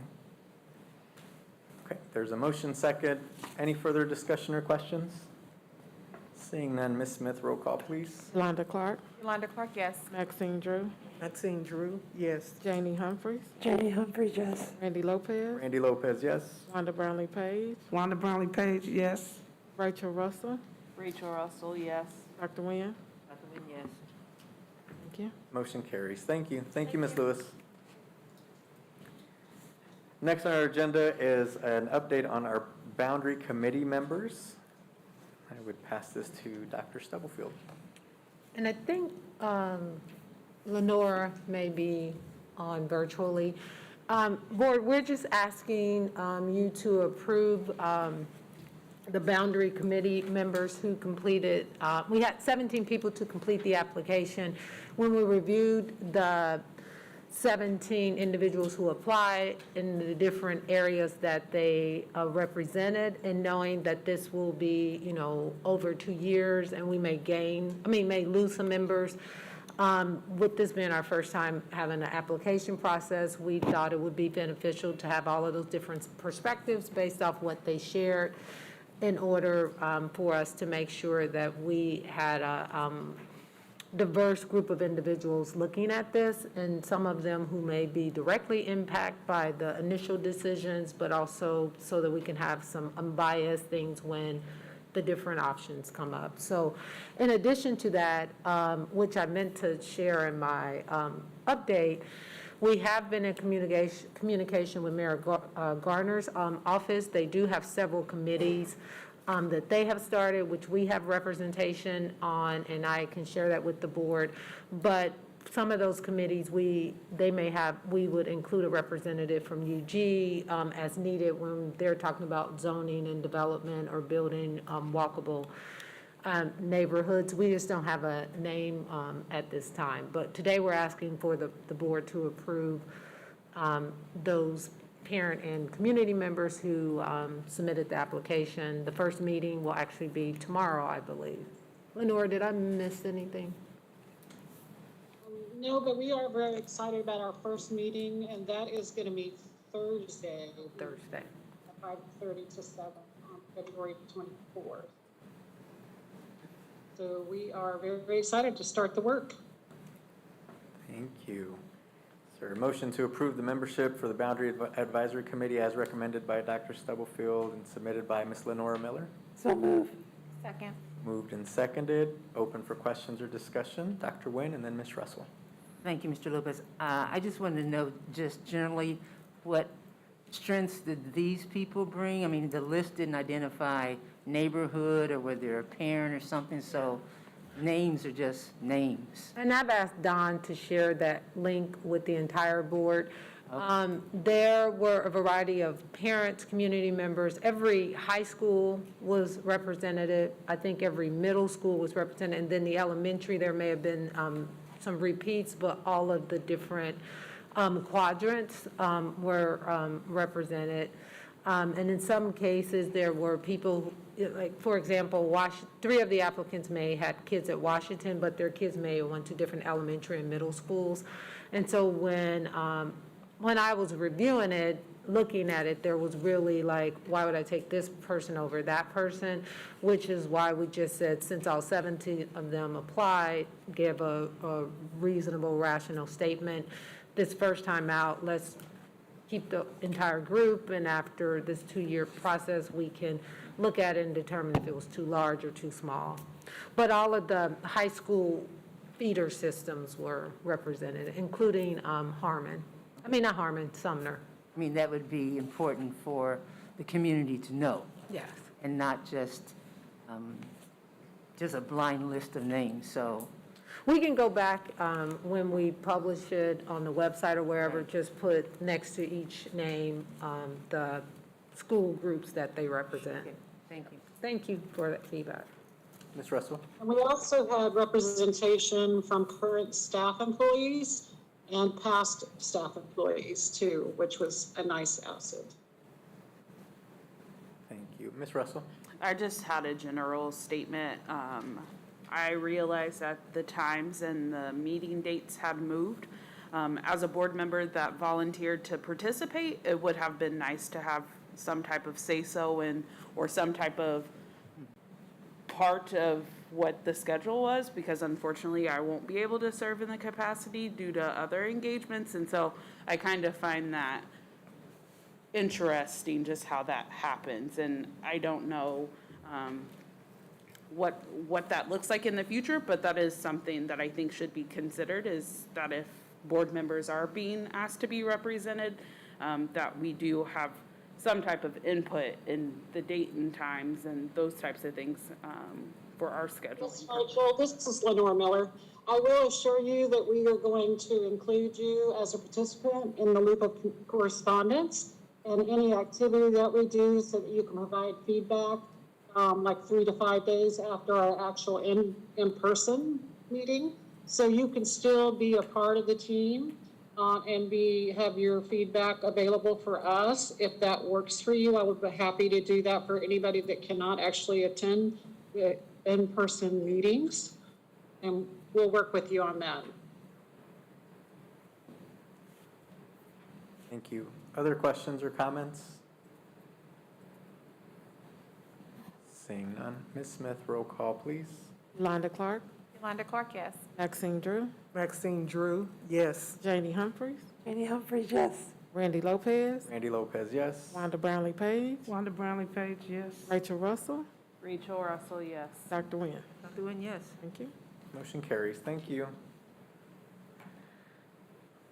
Next up, we have on our agenda, item number 8, board reports. These are for information purposes only. I see Dr. Campbell making her way to the podium, but board, you have plenty of information that was provided to you, and I'll pass it on to Dr. Campbell.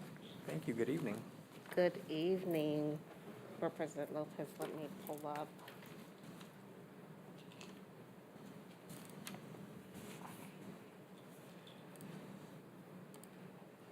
All right.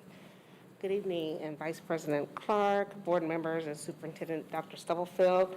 I'm excited to share information in preparation for our 2022 Extended Learning Summer Program with the model of our Summer Bridge to Diploma Plus. This program is offered to all of our current pre-K through 12th grade students, consisting of 6.5 instructional hours Monday through Thursday during the month of June, starting June 6th and ending on June 30th.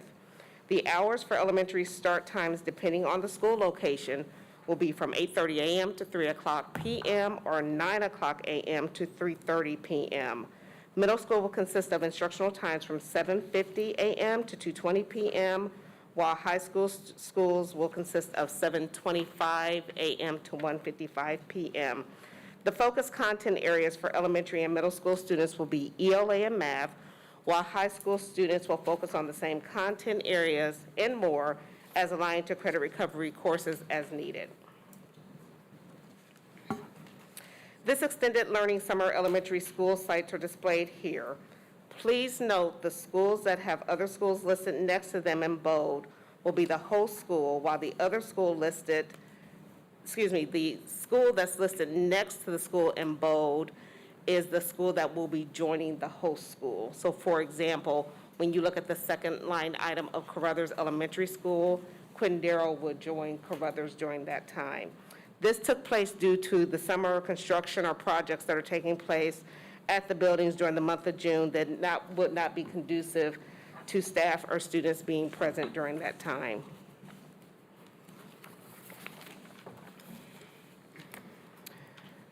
We had 23 of our 28 elementary school sites that will be utilized for our extended learning summer program. We have 6 of our 7 middle schools that are going to be utilized for the program, and also 4 of our 5 high schools that will be utilized. In summary of the district's preparation of the extended learning summer program, our school sites have been determined. Staff is currently in the process of being hired. Families are able to enroll their children in the summer learning program. The curriculum is being outlined and confirmed while we are working to continue collaboration with our internal and external stakeholders that include but are not limited to our departments of transportation, ESL, special education, physical properties, our police and safety department, HR, and marketing and communications. Again, very excited about preparing for the opportunity for all of our current pre-K through 12th grade students to participate in the extended learning summer program. So with that, what questions do you all have for me? Thank you, Dr. Campbell. Would open up the floor for questions from the board. Again, this is information purposes only, no action required by the board tonight. Dr. Nguyen. Thank you. And thank you, ma'am. Two questions. Just thinking ahead, if certain legislation is passed. Number one, do all these schools have websites? Yes. Okay. They all should have a website. Whether they are actively using them, we can verify that, but they all have websites. We will need to know that moving Yeah. forward. And secondly, what date will the curriculum be determined? So we are actually, I reviewed it with the curriculum department. What we're looking at, we're getting ready to gather that information and gather all the pricing. This is going to be for early childhood through 8th grade and be presenting that. I mean, I will have that information. Okay, so what's your projected date? This is February. Friday. This is March, so what's your Friday. projected date? Friday, the 25th. Yes. Next week? Okay. Yes. And then I forgot, I'll squeeze in a third one, I just forgot. I'll think of it and come back to you. Thank you. Thank you, Dr. Nguyen. Ms. Russell. My question is, if I'm a parent, where do I go to find this application? I have not seen it, but also, when is the deadline to enroll? I know that it says the application is active, but when's the deadline? Right, and I'm trying to remember offhand, but I think it said April 18th. right, it opened up on our FA Day on last week, and it should be on our district website. So if it is not there, but it went live, and I will follow up. I did pull it up, but I pulled it up through a different link. I didn't go directly through our homepage. Okay. I would appreciate that, and I think our social media followers and our families would appreciate probably seeing that in either Flyer Connect or some of the other ways that we share this information, because I think this is a unique opportunity and one that we want to see families take advantage of if they are able to. And that is noted, and I will get with our communications department to make sure that we have utilized all those sources. Thank you. Dr. Nguyen. Thank you. Did I read, or did you just say that this is for credit recovery? Summer school? So this is part of, is for all of our students. But Okay. we don't want to dismiss that our high school students, some of them will need to go to summer school for credit recovery, so that opportunity will be provided for those students also. Okay. So this notation about science may be optional per teacher's plans? As embedded in the curriculum. So if it's a project-based, if they're doing project-based activities, that can incorporate science and social studies also. But the main focus areas, because we recognize that there are still some gaps and deficiencies, will be for ELA and math. Right. But if a student needs science, is it going to be offered, or what? Yeah, and so part of, as we're drilling down on that curriculum, to make sure that we can embed those content areas also within math. So typically our math we will be able to embed math and science and math. And again, that's where those project-based activities are going to come in, and where we're drilling down on the curriculum to make sure that that alignment is there and that opportunity is presented for our students. So if this is over June 30th, when can we expect a report of students who? The outcomes of summer school. Yeah.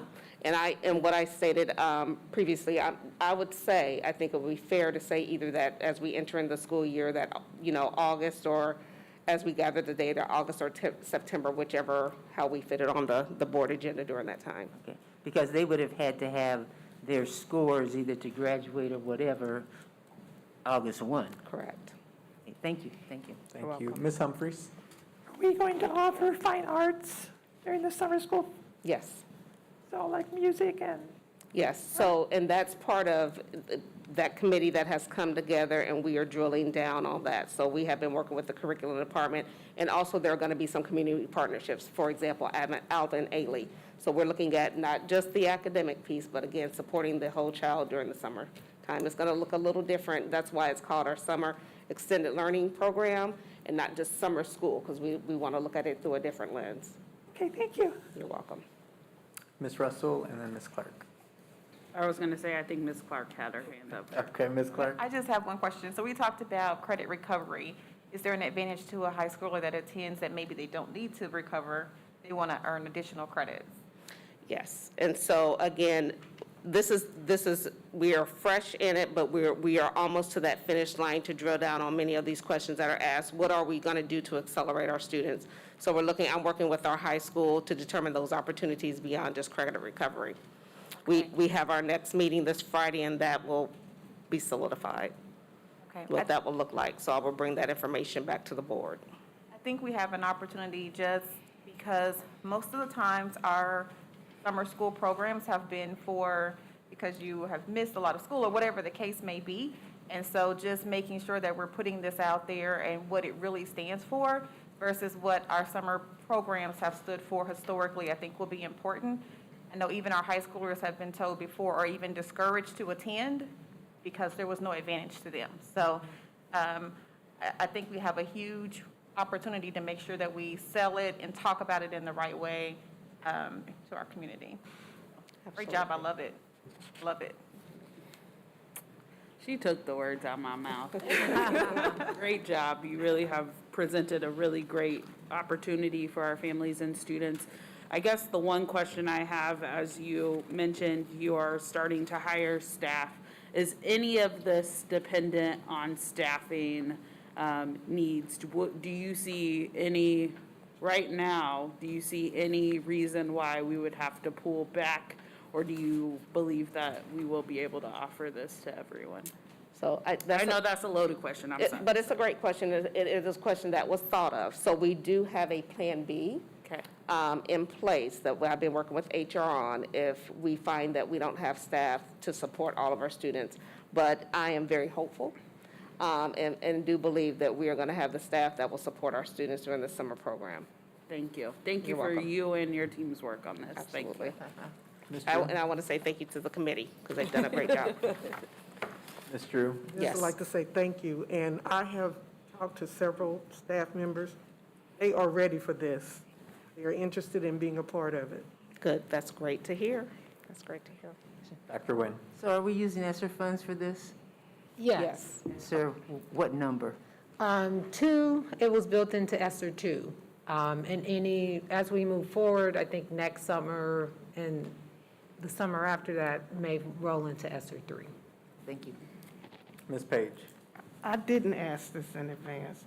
I didn't know, is there any way through Diploma Plus that a kid could take classes at JUCO and get credit?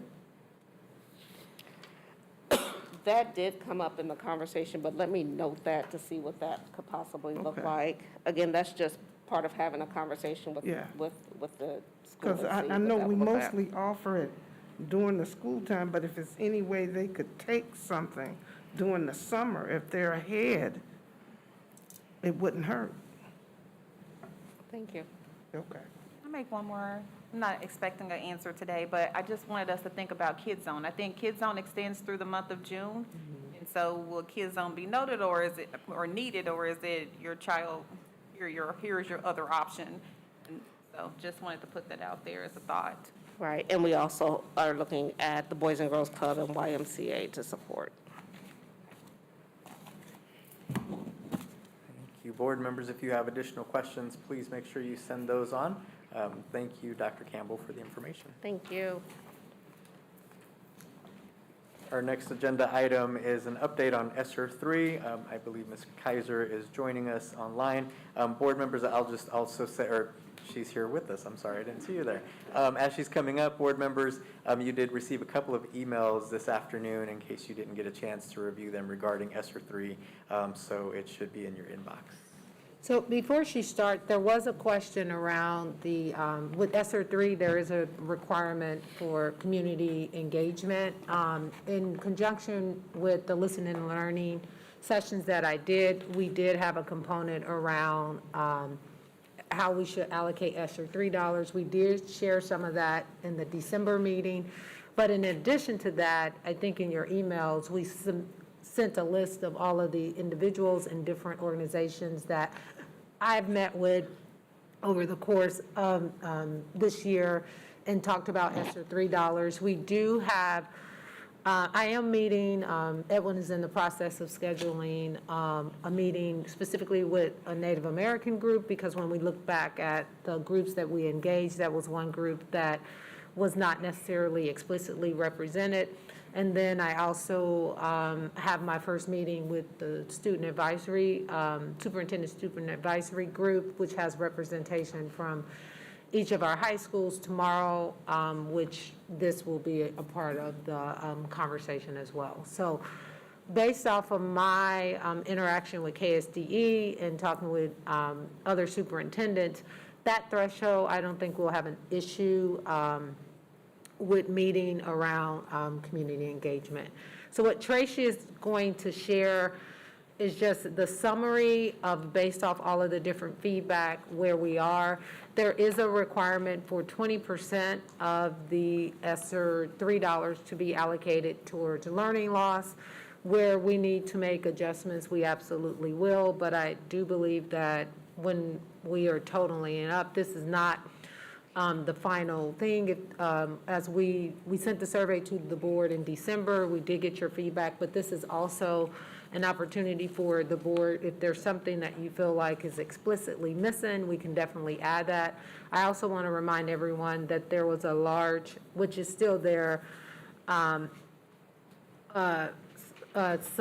of money in ESSER 2 and ESSER 3 allocated for community partnerships around academic tutoring, as well as social emotional support. And that is where we have engaged in MOUs with like Thrive, that we're also set aside dollars for JAG-K and Abbott, and all of those fall into that category of addressing learning loss. So I'll turn it over to Tracy. Yes, good evening.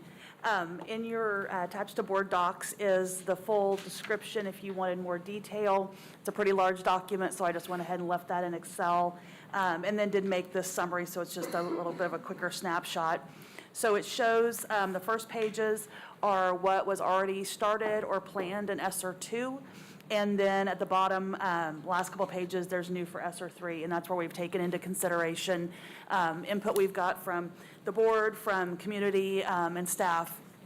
And so these are just very preliminary numbers, totaling up to the full $82,500,000. Of course, they would be adjusted throughout the process, but just this is kind of our first starting point that we wanted to share with the board and get feedback on.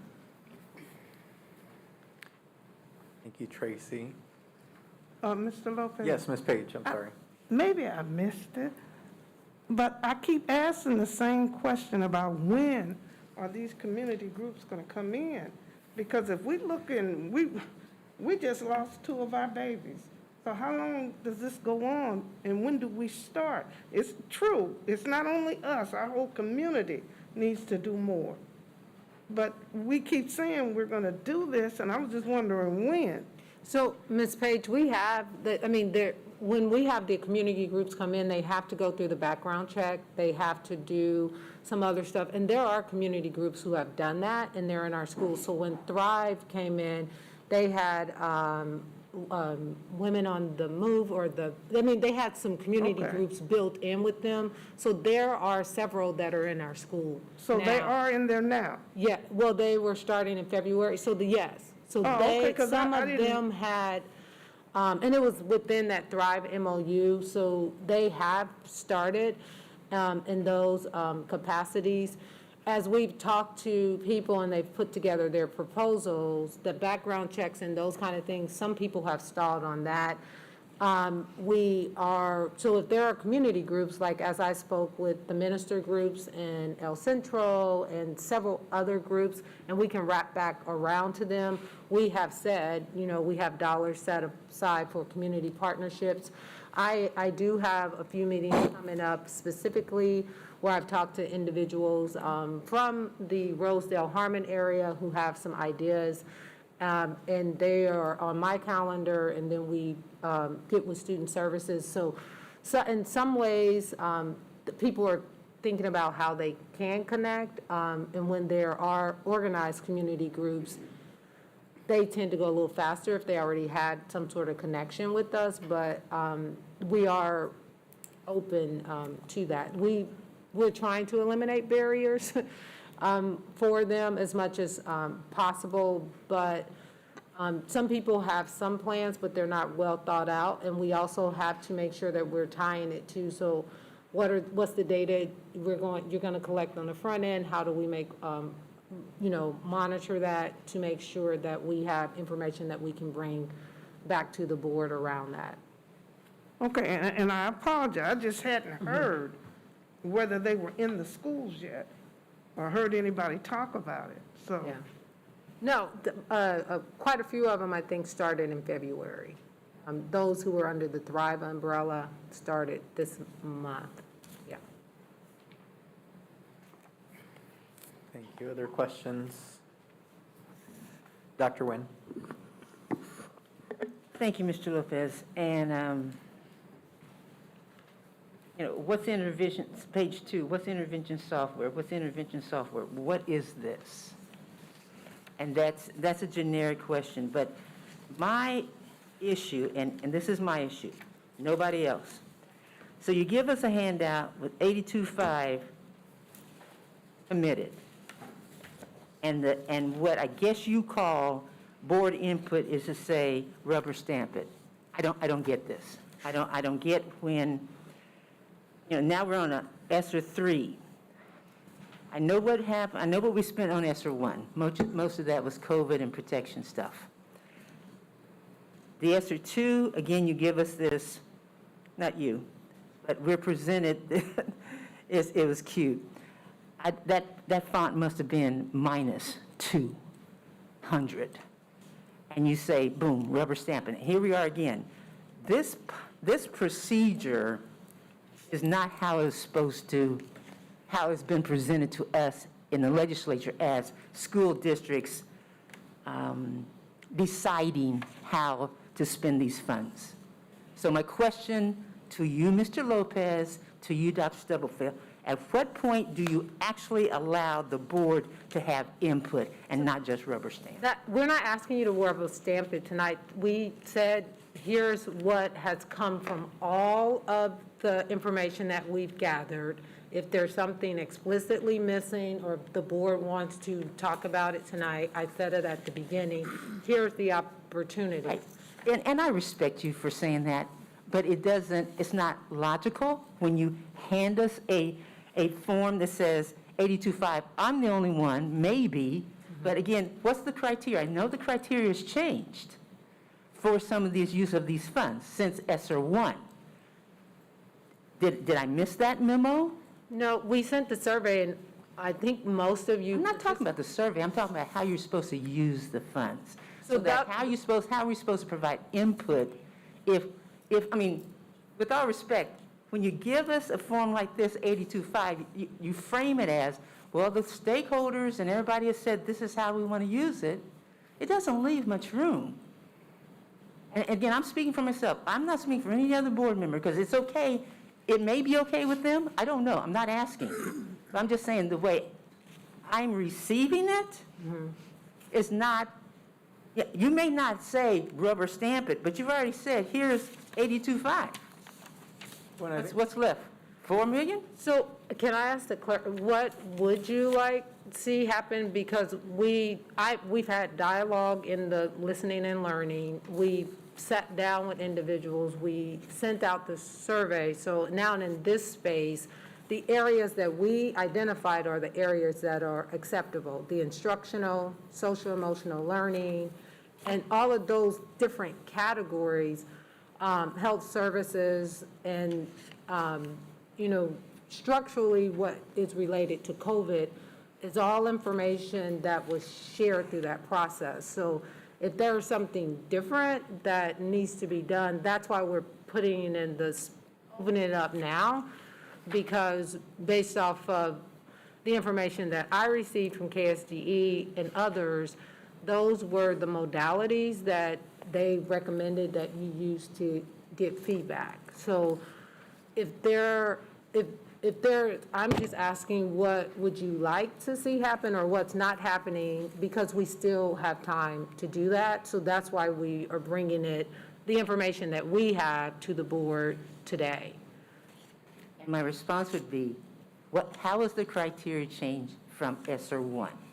So the list that is eligible, number one. Number two, again, if it's okay with the rest of the board, it's okay. It's not okay with me to have you present a full account of, there's no more funds left.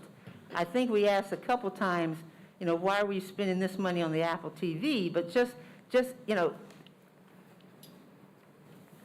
has been my conversation with you, Mr. Lopez, and this board for the last at least 2 years, 4 years with this board, current board. If you don't, I guess it goes back, if we don't know, you don't know, it's okay. But that's not saying, again, I'll just say with respect, Dr. Stubblefield, saying, well, what is your input? You've already accounted for all the funds.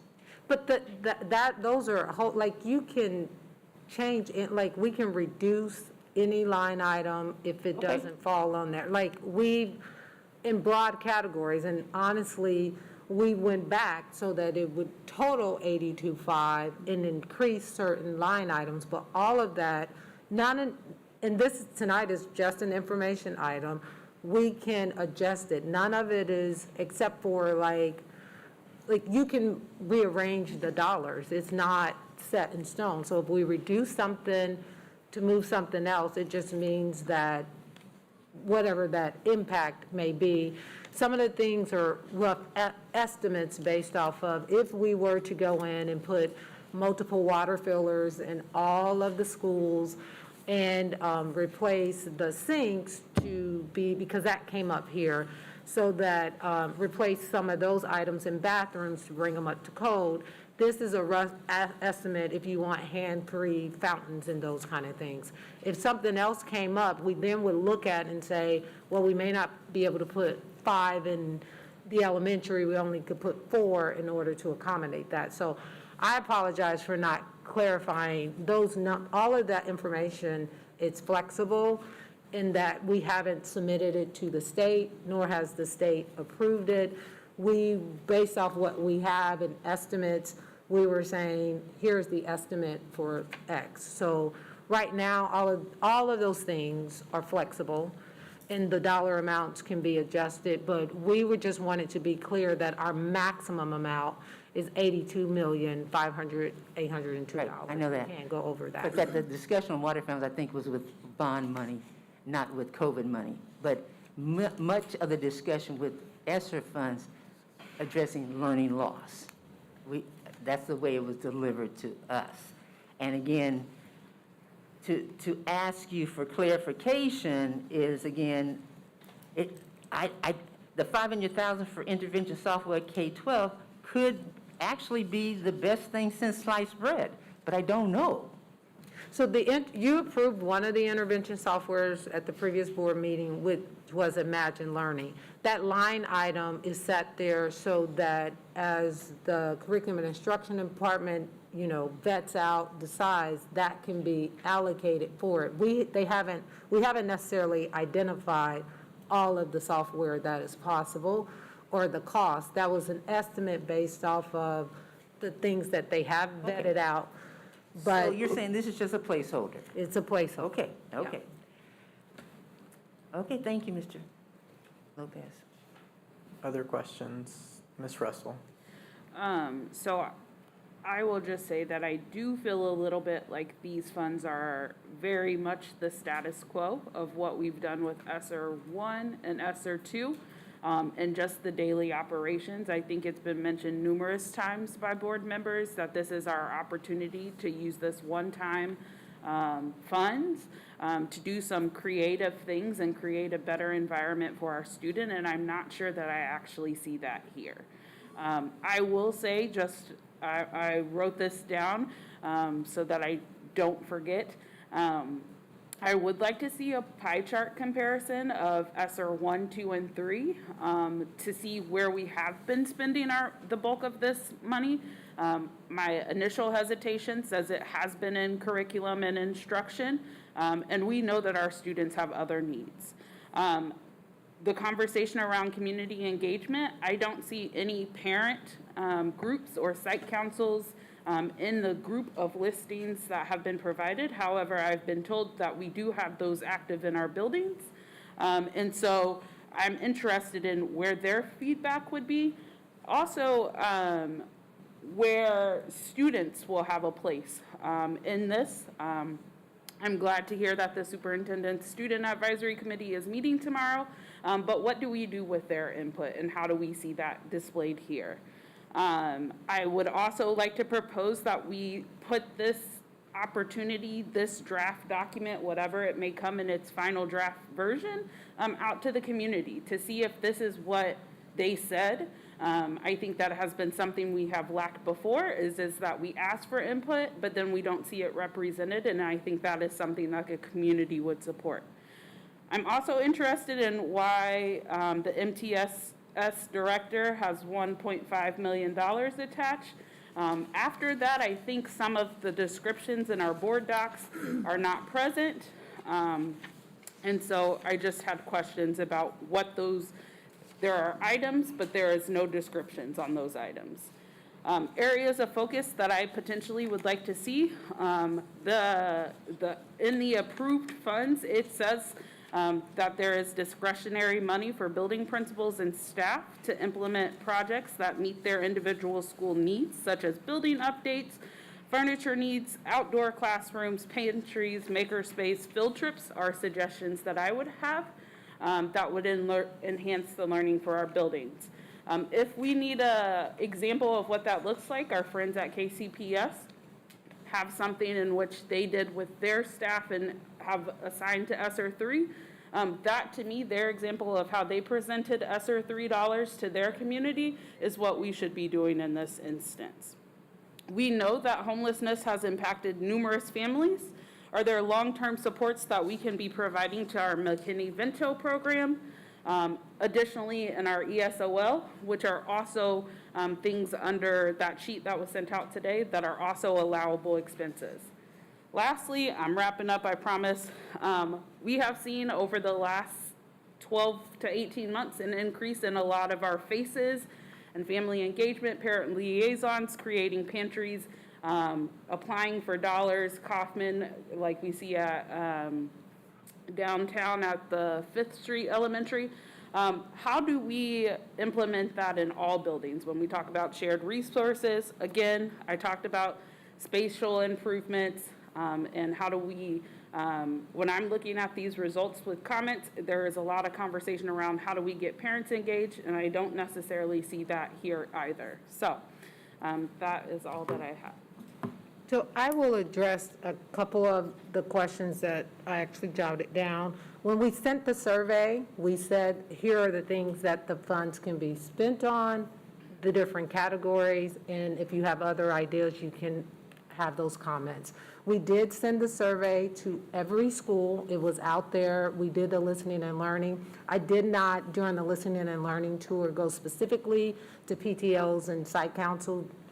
It just wasn't actually feasible, but we did share it with principals. We did engage with principals, district leaders, students. When we were at Harmon, when we subbed for the entire school, we shared the survey and reminded the students, and we did ask our principals and individuals to share those surveys and have those conversations with the students. I can't say what that looked like from building to building. I think part of the challenge is we did a lot of this in the fall. We're bringing it back here now. We can absolutely, this document is public, it's a part of the board docs, share with the community and say, are there things that are missing? There are some generic categories like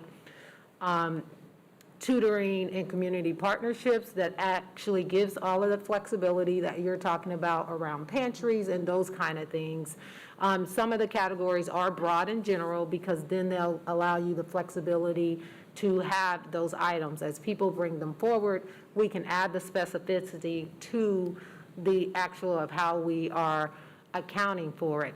The 1.5 next to the MTS, when I looked at that just a second ago, that should be flipped. It should be the item beneath it that's not for the MTSS director. I think it just was a typo that got overlooked, so I just want to be clear, we're not spending $1.5 million on an MTSS director. It was either the line item below or above it that just needs to be reversed. This is great feedback, I think, however, and I'm not sure what KCKPS did in engaging the community, but we can definitely look at that as we move forward around that. I just do want to remind everyone what I shared as we are allocating the dollars. It mostly should be used on one-time items because we will not have $82 million after 2024. So the things that we're investing in that are more long-term, we are looking at how we sustain those things like Jack K, AVID, and certain tutoring programs. If we continue to get the at-risk funding at the level that we do and/or we can prioritize things around that. But other things, as we've talked with community partners, I've been clear and we've been clear, these funds will end, and beyond that, then we can evaluate and see if there are other opportunities, but these are not things we can necessarily build $82 million within our budget. So as people share their ideas, as information is shared, we can figure out a way to engage, but we also actually need to submit an application to KSDE or we will not be able to access these funds, and then we'll be on hold for certain things that are coming specifically from these funds. KSDE does give you the flexibility to resubmit, make adjustments as you go, but you can't draw the funds down until there's actually been approved.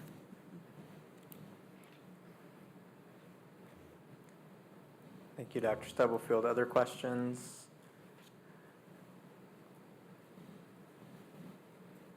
Thank you. This has been really helpful feedback, I think, for us and for staff to take back and review. And again, board, this is, for information tonight as noted, and I think additional feedback and/or questions as they come up would be helpful for staff as they're reviewing this and as we bring this back in front of the board at the next meeting or at a future meeting.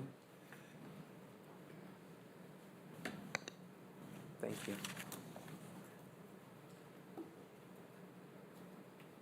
Okay, the next item, Tracy is standing there, is the budget priorities. The purpose of tonight, board, I did want to, as we start to plan out for our regular budget meetings, I thought it would be helpful for, one, the entire board to hear the budget timeline so that we can work backwards. Two, for the board to see, which is in board docs, what the building needs assessments questions and criteria include that all of our buildings will start to complete. And our goal is for them to have those completed by the end of March so that we can share those with the board. And then three, to remind the board and the general public that our complete budget at a glance, it's on our website, but we also attached it to the board information tonight, just so as we start those conversations, that is a point of reference of what our entire budget looks like. So I'm going to ask Tracy to share the timeline And then I believe at the board retreat on Saturday, we can talk about like what the budget meetings will look like going forward. Yes, it is a earlier time frame this year now because of the revenue neutral rate. Has to be submitted to the county clerk by July 20th. We typically have until August 25th to submit the budget to the county and KSDE. But with the revenue neutral rate, that is due by July 20th. So we will have to have any part of the budget that will have a tax levy associated with it completed and to you all for approval prior to July 20th. The challenge with the revenue neutral rate, I understand the concept behind the law and what its purpose was, but with school districts where we're required to submit 20 mills to the state that goes out in general funding, if our property valuation goes up, then we have to exceed the revenue neutral rate because we are required by law to submit the 20 mills to the state. So if we don't do that, we're in violation of the 20 mills. So if property valuation is going up, we are always going to exceed the revenue neutral rate. Then we, of course, have control over some of the other funds. But anyway, so just so you know that really July 20th is the date that we're going to have all the tax information to you so that we're able to submit that for your approval.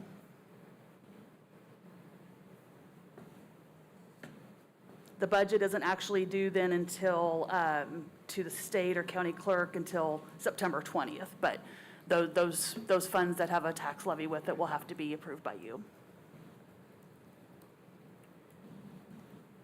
Thank you, Tracy. Questions for Tracy on that timeline? And again, board, at the board retreat on Saturday, we're going to talk a little bit about upcoming budget workshops, timing, what that'll look like so that we can start. I know we've had some questions about what that process will be and when we'll have an opportunity as a board to really dive into that. So we'll get into that on Saturday's board retreat. But if there are some generic questions tonight for Tracy or Dr. Stubblefield or for the board as a whole to discuss.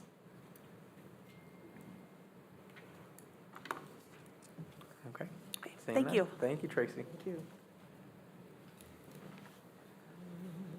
The next item is the thought exchange results. Reminder, board, this is regarding the proposed school bell time revisions for middle school ridership eligibility change for school year 2022 and 23.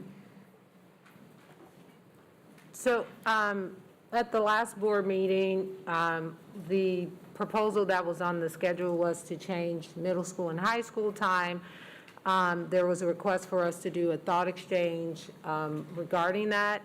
And without going completely, for this one, we had 738 participants, 605 thoughts, and over 8,000 ratings.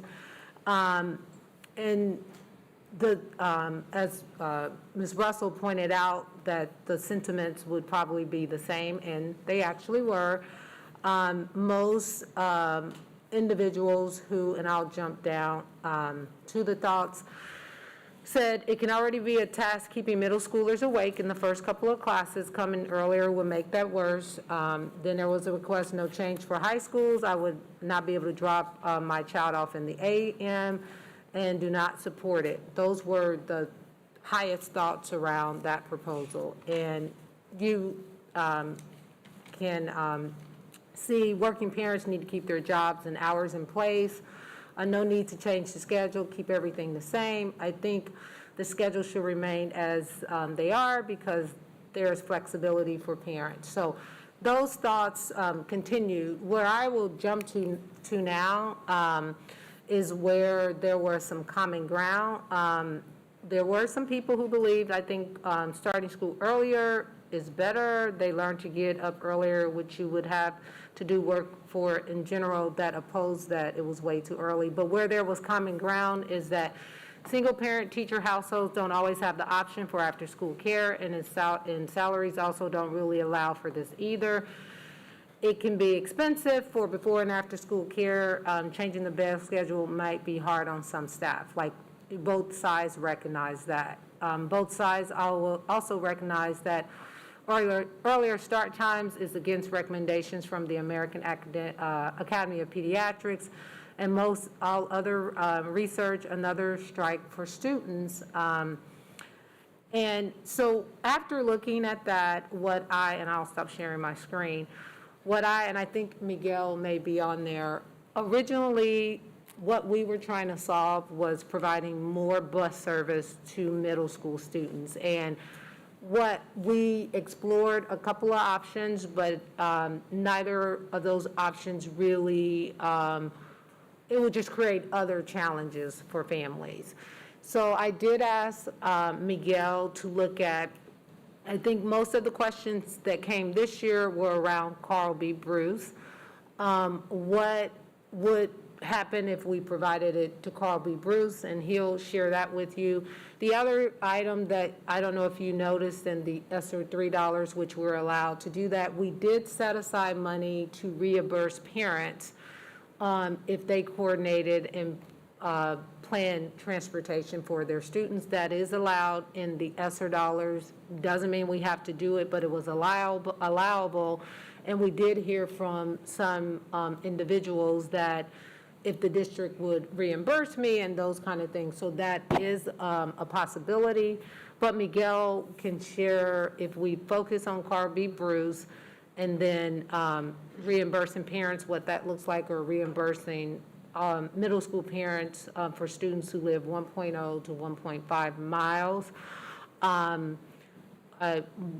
That could be a potential option as well. Is Miguel on, Dr. Duran? Yes, I am on. Can you hear me? Yes, we can hear you now.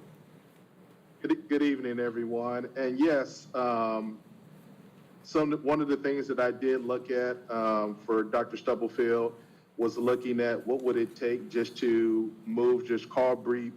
Bruce only to the 1 mile eligibility, looking at the data and what we would have to do and what that would impact would be consolidating 4 current bus routes that's currently servicing Sumner Academy down to 2 to be able to put those 2 buses there at at Carl B. Bruce. Part of that as well, we did a lot of boundary changes when West Park opened, which also too impacted students that would actually now be going to Gloria Willis.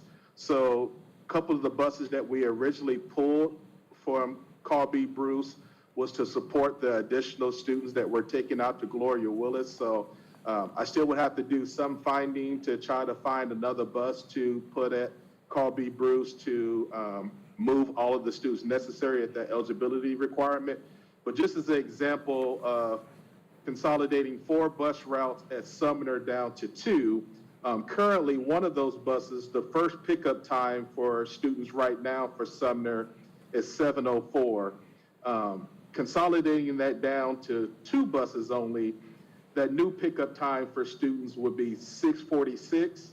Currently, right now, it's around about 30 students that ride that bus, and we'd be looking at a load count of 58 students. And on another bus route that we'll be consolidating at Sumner, currently the first pickup time is 7:15, and then the new pickup time would be 6:45. Currently servicing 37 students on that bus route and be looking to service 68 students. So if everyone rode on both routes, we'll be looking at 3 students per seat on the big bus for our for Sumner Academy.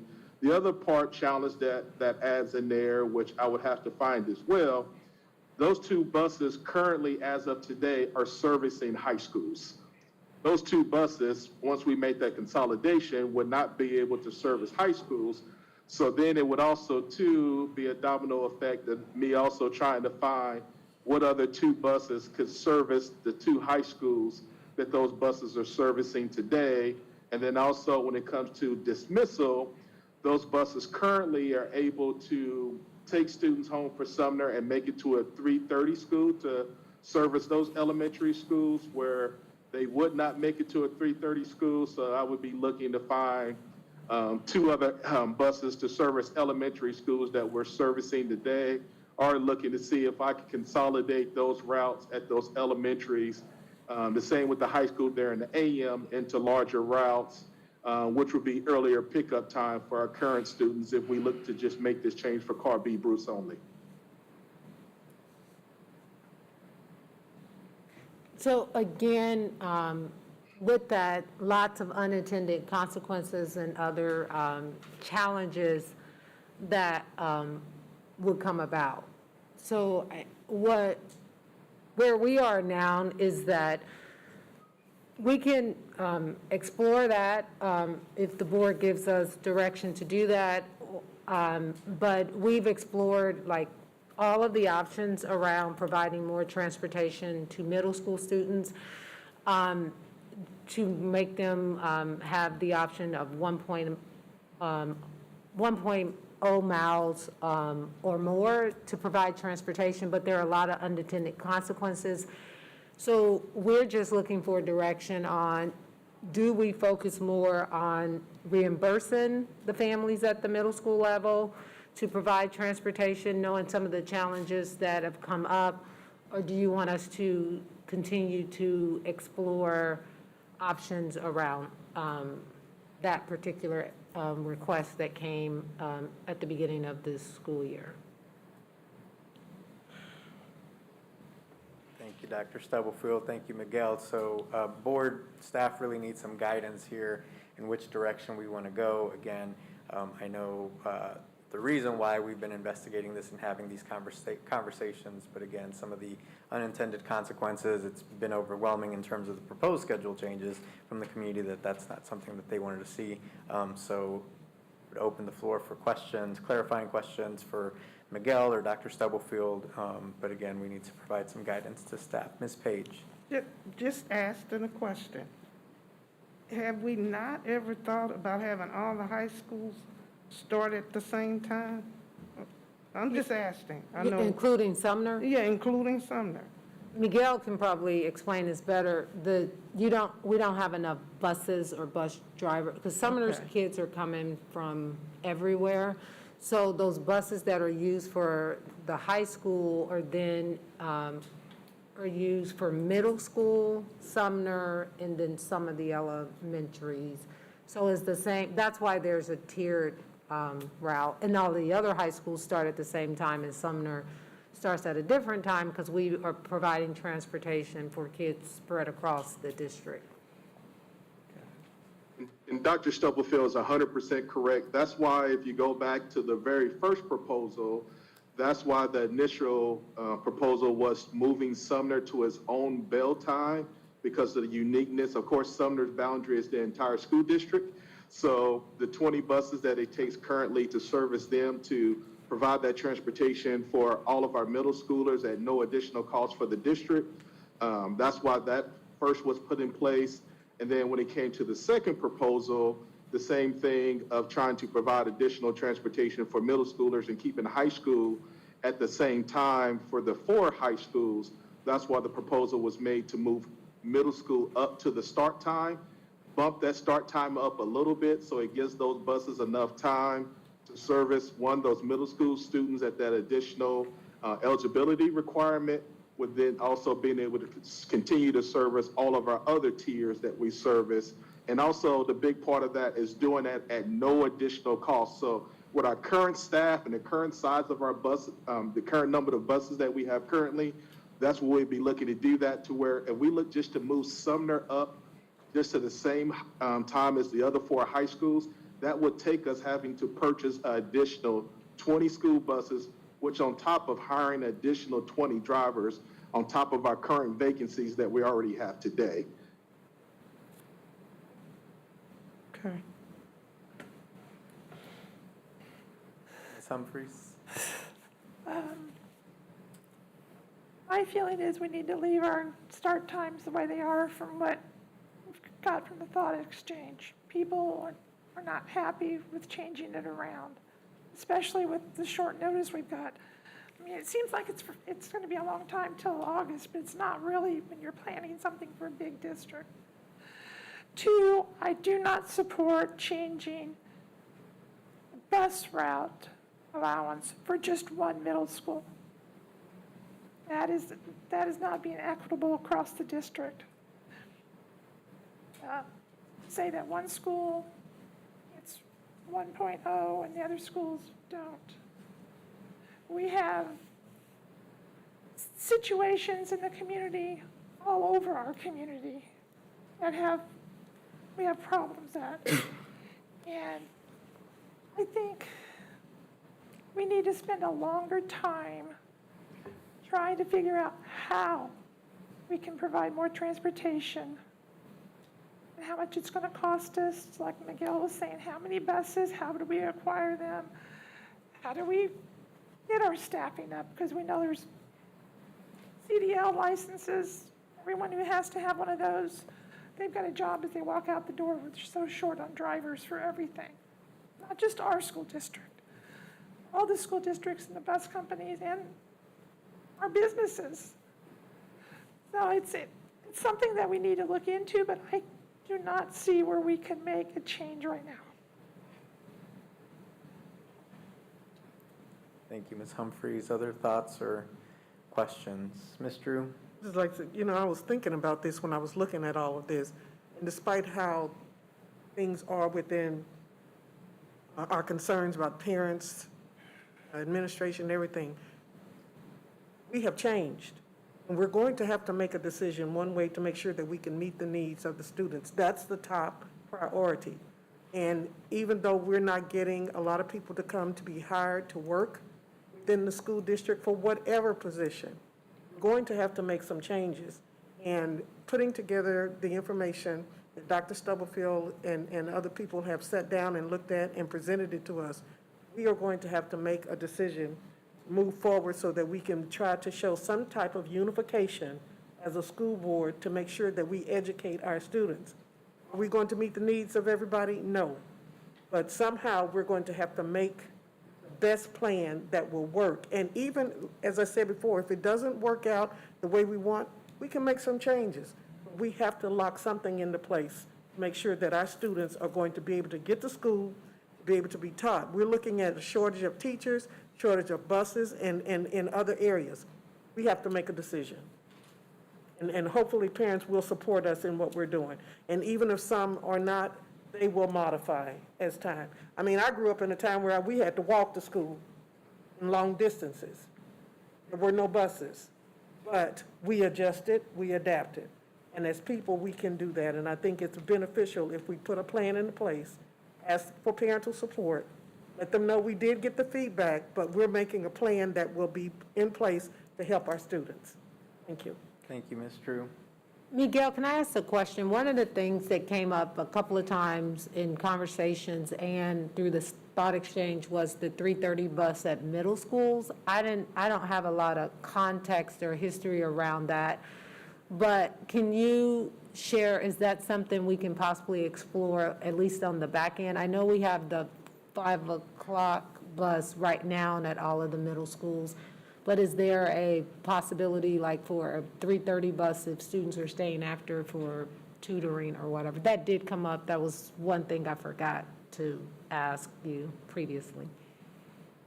Yes, about 3 years ago, we made the decision to cut out the 3:30 activity buses at our middle school and high schools to help with trying to lower the load counts on our elementary buses, especially when we're heading into that COVID world. If you go and look at the majority of our elementary buses, where those are the majority of our riders at the district are elementary kids, we were looking at anywhere from 50 to 70 kids on every single bus. So pulling those buses out and spreading those throughout our elementaries gave us the ability to reduce those load counts where we try to keep it at no more than 44 students, if possible, which is 2 kids per seat at all of our elementary, at our 28 elementaries. So that was the reason why the 3:30 activity bus, especially when you look at our middle schools, and I'm sorry, when it comes to, I was told stand after for tutoring, the 3:30 bus would leave at 3:30. So if the schools lets out at 2:55, they make it to their classroom, tutoring, go to the office, get a pass, load on the bus. Students were staying after for about 10 minutes. Now, I did offer a 4:30 bus that we can put at all of the, all the middle schools and all the high schools. And before the 3:30 activity buses were removed, actually had a meeting with all the secondary administrators and communicated to them the purpose of why we were looking to propose that. And all of them agreed with it. Now, and of course, we would love to get back to the staffing and everything in place where we can supply those back. But that was the reason why those buses were pulled. And we only have the 5 o'clock activity. And like I said, we can have a 4:30, but I know teacher contracts and things have also been discussed on staff not wanting to stay that long to actually provide that tutoring service for students. Okay, thank you. Now, I will say publicly, the 4:30 bus is something that we can explore, because we can also explore compensating and adding more activities in tutor and those kind of things to our students. So that's something we can explore at the middle school and high school level, and then come back to the board before the start of next school year with ideals around the 4:30 bus as we look to expand partnerships with community partners and those kind of things so that students will be engaged and possibly have transportation. I think that'd be a great thing to look into, as you stated, especially as we're growing our partnerships. I kind of, and I'll get to you, Ms. Page, just real quick. I also echo some concerns around just changing the schedules, proposed schedules, and without really taking some real time to really study. And I know we were trying to come up with solutions for some concerns that came up, and I totally understand that, and I appreciate staff taking the time to look into that. But I wonder, would it merit for us to take some more time? And I know sometimes that's not the thing folks want to hear, but really to study what is the best option for all. And one option could be the 4:30 bus, but not rushing into a decision that's going to have a lot of adverse implications potentially, and having heard back on the thought exchange from community members, staff members, and others. So I too would echo just some caution in rushing to some conclusion, but I understand that we're trying to come up with solutions for some questions that were brought up. So, Ms. Page. No, I was just going to say, if we didn't change it, and there are monies in that ESSER account that could assist those who are having a hard time getting their kids back and forth, I don't see a problem with that. We know the money is not going to last forever, but at least for a year, it would give us time to try to figure it out. And if that's available, offer that. It's not like we're not offering anything. So If we could offer that and don't change the schedule, and at least we got a year to try to figure it out. Yeah, and that would help, I think, even including our boundary committee to maybe give some feedback on that as well. I wonder if, following along your stream of thought there, Ms. Page, could staff, Dr. Stubblefield, kind of come back with the board with maybe some thoughts around what that would look like if we were to reimburse families, how people would be eligible for that. Board, I would encourage, I know that's something staff can bring, but maybe we can have a conversation around what that may look like. Again, I agree. It would give us another year to really explore different options and find what would work best, rather than rushing into a decision that may create problems down the road that we're not foreseeing. Because I've talked to, now I don't know if they're going to do it, but some teachers complain quite heartily about the time change, and they may have to go somewhere else. And Sure. There's a shortage. I'm not saying they will, I don't know. But it's a different generation. Yeah. Thank you, Ms. Page. Ms. Russell? I just wanted, while we're having this conversation, to just thank our wonderful transportation drivers, assistants, people that hold it down at the headquarters. They are the unsung heroes here in our district as they try to manage through this crisis. But I will also say some of the things that I saw in the thought exchange were that we may need to look at how we're paying our bus drivers, and if we are comparable to what they can get other places. What does that compensation package look like? What does When they're covering additional shifts, it sounds like they are having they're having huge chunks of people who are calling out every day for whatever reasons. And so I just think that this is a time, as we do think about what we need to do to be innovative and creative to address some of these things, we also need to look at how we pay our unclassified staff, our classified staff as well, so. Thank you, Ms. Russell. Other thoughts, Dr. Nguyen? And thank you, Mr. Lopez. And I don't mean to be snarky, but if the legislation passes that is proposed, bell times are not a problem, because there are going to be such a long list of other requirements that are a lot worse than showing up at 7:15. So those people who are saying to you, well, if you change the time of start, I just may have to quit, wait. Because start time and quitting will have a different look. So just a comment. Thank you.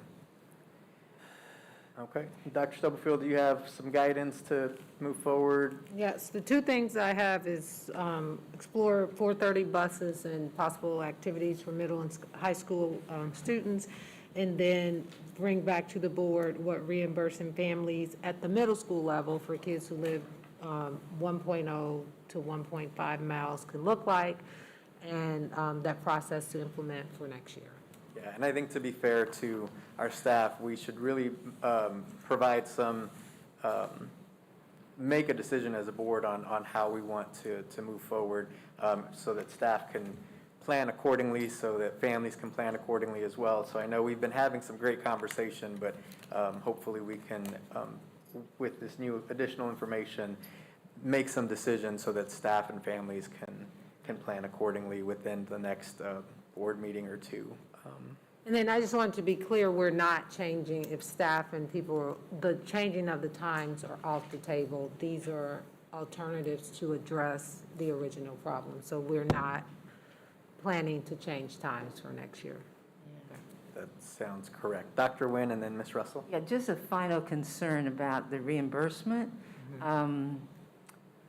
Just a little hesitancy, a big hesitancy with insurance, with who's the driver. It appears that one may have to spend time to monitor that you don't, your bus driver, either they show up or they don't show up, you know that they are licensed to drive.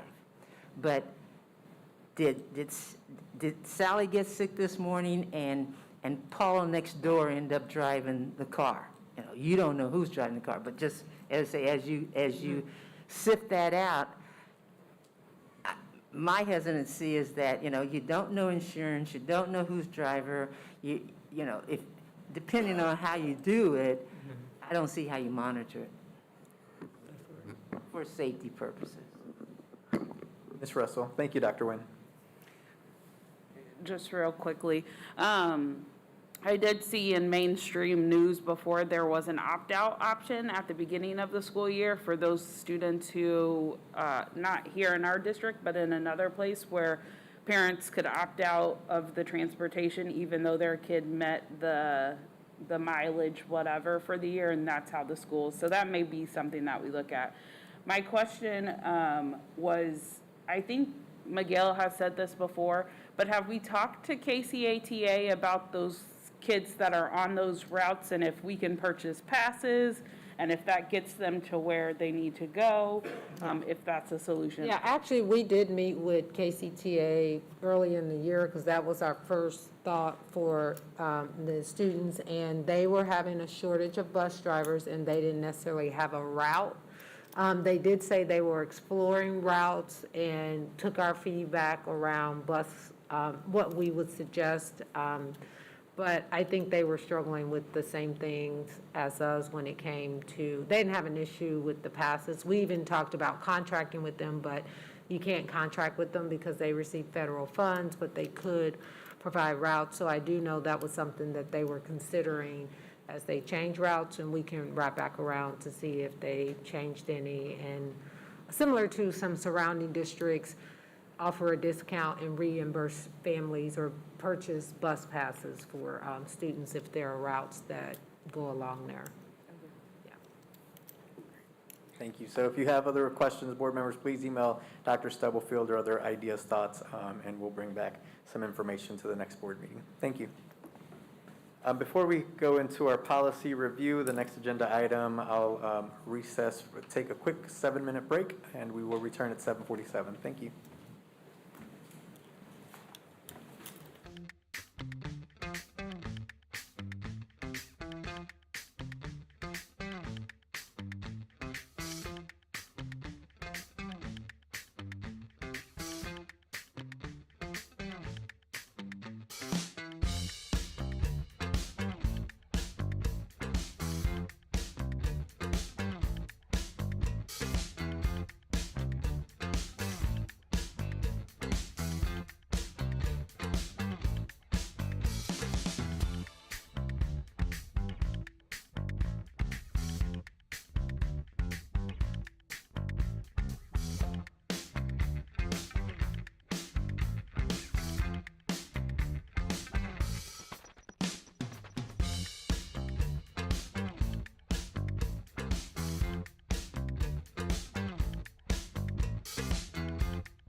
We're going to go ahead and come back into our meeting. Thank you for giving us a quick break.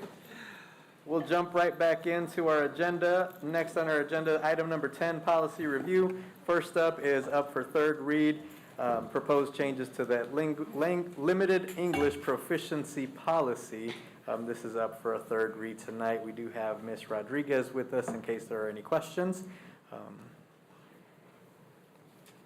But would entertain a motion to accept for third read the LEP policy. So move. Second. Moved and seconded. Questions? Ms. Smith, roll call, please.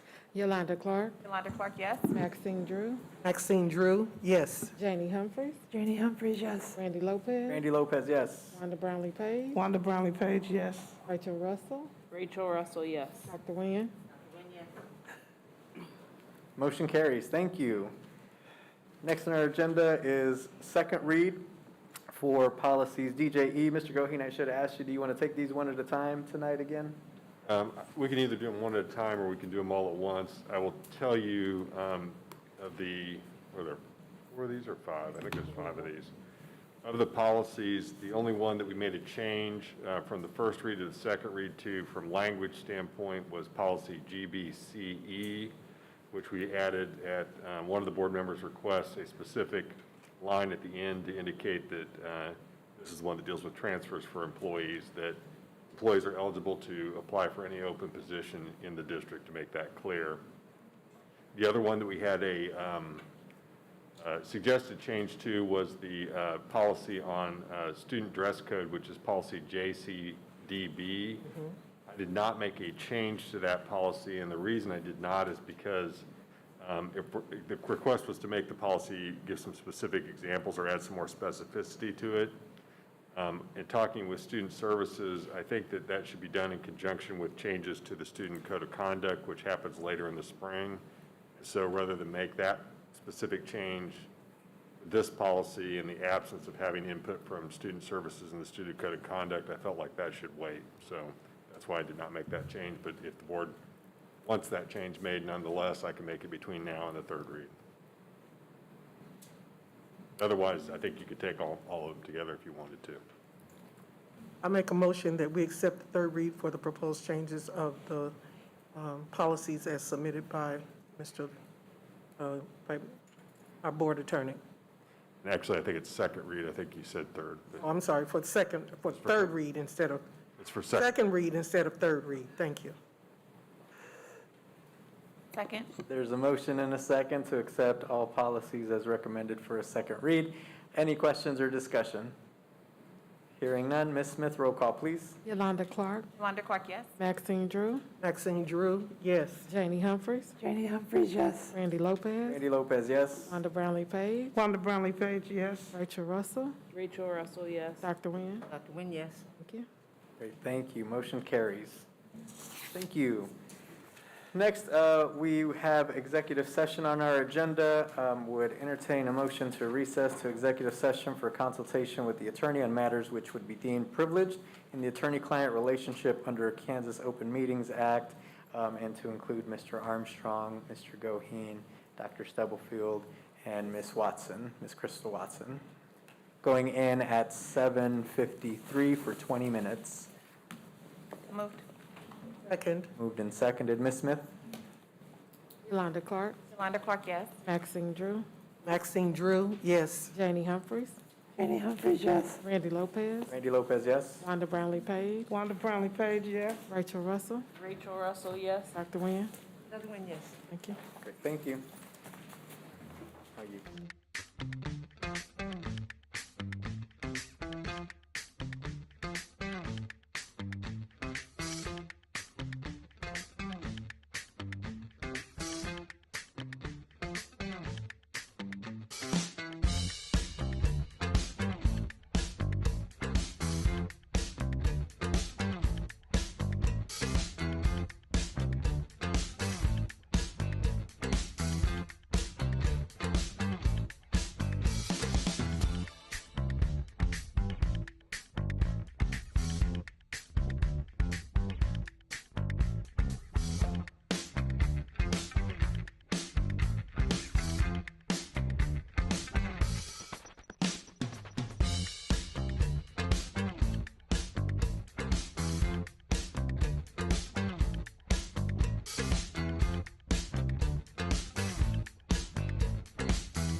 session, please? So moved. Second. Moved and seconded. Ms. Smith? Yolanda Clark. Maxine Drew. Maxine Drew, yes. Janie Humphries. Janie Humphries, yes. Randy Lopez. Randy, yes? Wanda Brownlee Page. Rachel Russell. Rachel Russell, yes. Thank you. We're back in open session. We would motion to return to executive session for 5 more minutes. So moved. Seconded. Ms. Smith? Yolanda Clark. Maxine Drew. Maxine Drew, yes. Janie Humphries. Janie Humphries, yes. Randy Lopez. Randy, yes? Wanda Brownlee Page. Rachel Russell. Rachel Russell, yes. Dr. Nguyen. Thank you.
Motion to return to open session, please. Second. Ms. Smith?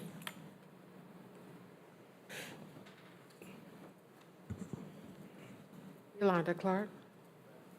Maxine Drew. Maxine Drew, yes. Janie Humphries. Randy Lopez. Randy, yes. Wanda Brownlee Page. Wanda Brownlee Page, yes. Rachel Russell. Dr. Nguyen. Dr. Nguyen, yes. Thank you. Back in open session, I'd now entertain a motion to recess to executive session to discuss matters of non-elected personnel in order to protect the privacy interests of all parties involved under coma for 10 minutes going in at 8:25. So moved. Second. Ms. Smith? Yolanda Clark. Maxine Drew. Maxine Drew, yes. Janie Humphries. Randy Lopez. Randy Lopez, yes. Wanda Brownlee Page. Wanda Brownlee Page, yes. Rachel Russell. Dr. Nguyen. Dr. Nguyen, yes. Thank you.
also says if you're I can't speaking, drive with it. Motion to return to open session, please. So moved. Seconded. Ms. Smith, roll call, please. Yolanda Clark. Maxine Drew. Maxine Drew, yes. Danny Humphries. Danny Humphries, yes. Randy Lopez. Randy Lopez, yes. Wanda Brownlee Page. Wanda Brownlee Page, yes. Rachel Russell. Rachel Russell. Yes. Dr. Nguyen. Dr. Nguyen, yes. Thank you.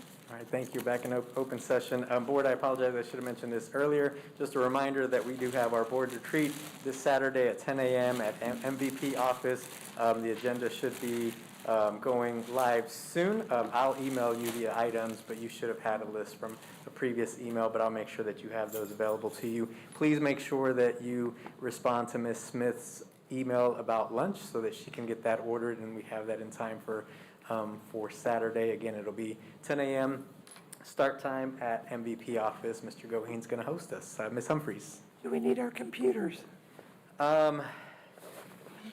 I would bring your computer just in case, to be prepared, in case you need to look anything up. I would. We'll provide everything else. I mean, if you want to have your laptop or notepad for notes and things, but you shouldn't need too much else. Dr. Nguyen. We should congratulate Dr. Stubblefield for being recognized on Saturday, although she may not be able to attend, but she's being recognized on Saturday. Ah, yes. Congratulations. All right. Anything else for tonight? What, it's 10 to 2? 10, my hope is that we're done at 2, but I promise I won't keep you longer than 2:30. So, Thank you. there's a lot on the agenda, but I know we likely won't cover it all, but at least we'll get started on most of the items, so. And can we work on that? It seems like we put too much on these agendas. There's a lot to cover, Ms. Page, I and a lot get of that, conversations. but sometimes it can be done differently. I think we're smarter than that. Did you just say I'm not smart? Thanks, Ms. Page. No, I I'm didn't say kidding. that. I just I'm said I kidding. think I'm we're kidding. smarter than that. One of Dr. the Nguyen. sessions that I attended at the Equity Symposium suggested at the end of every meeting, there was an opportunity to add items to the upcoming agenda. So that's not to add to the length, but to offer the opportunity for board members to suggest items. I like that. Thank you. Okay. This meeting is adjourned. Thank you all.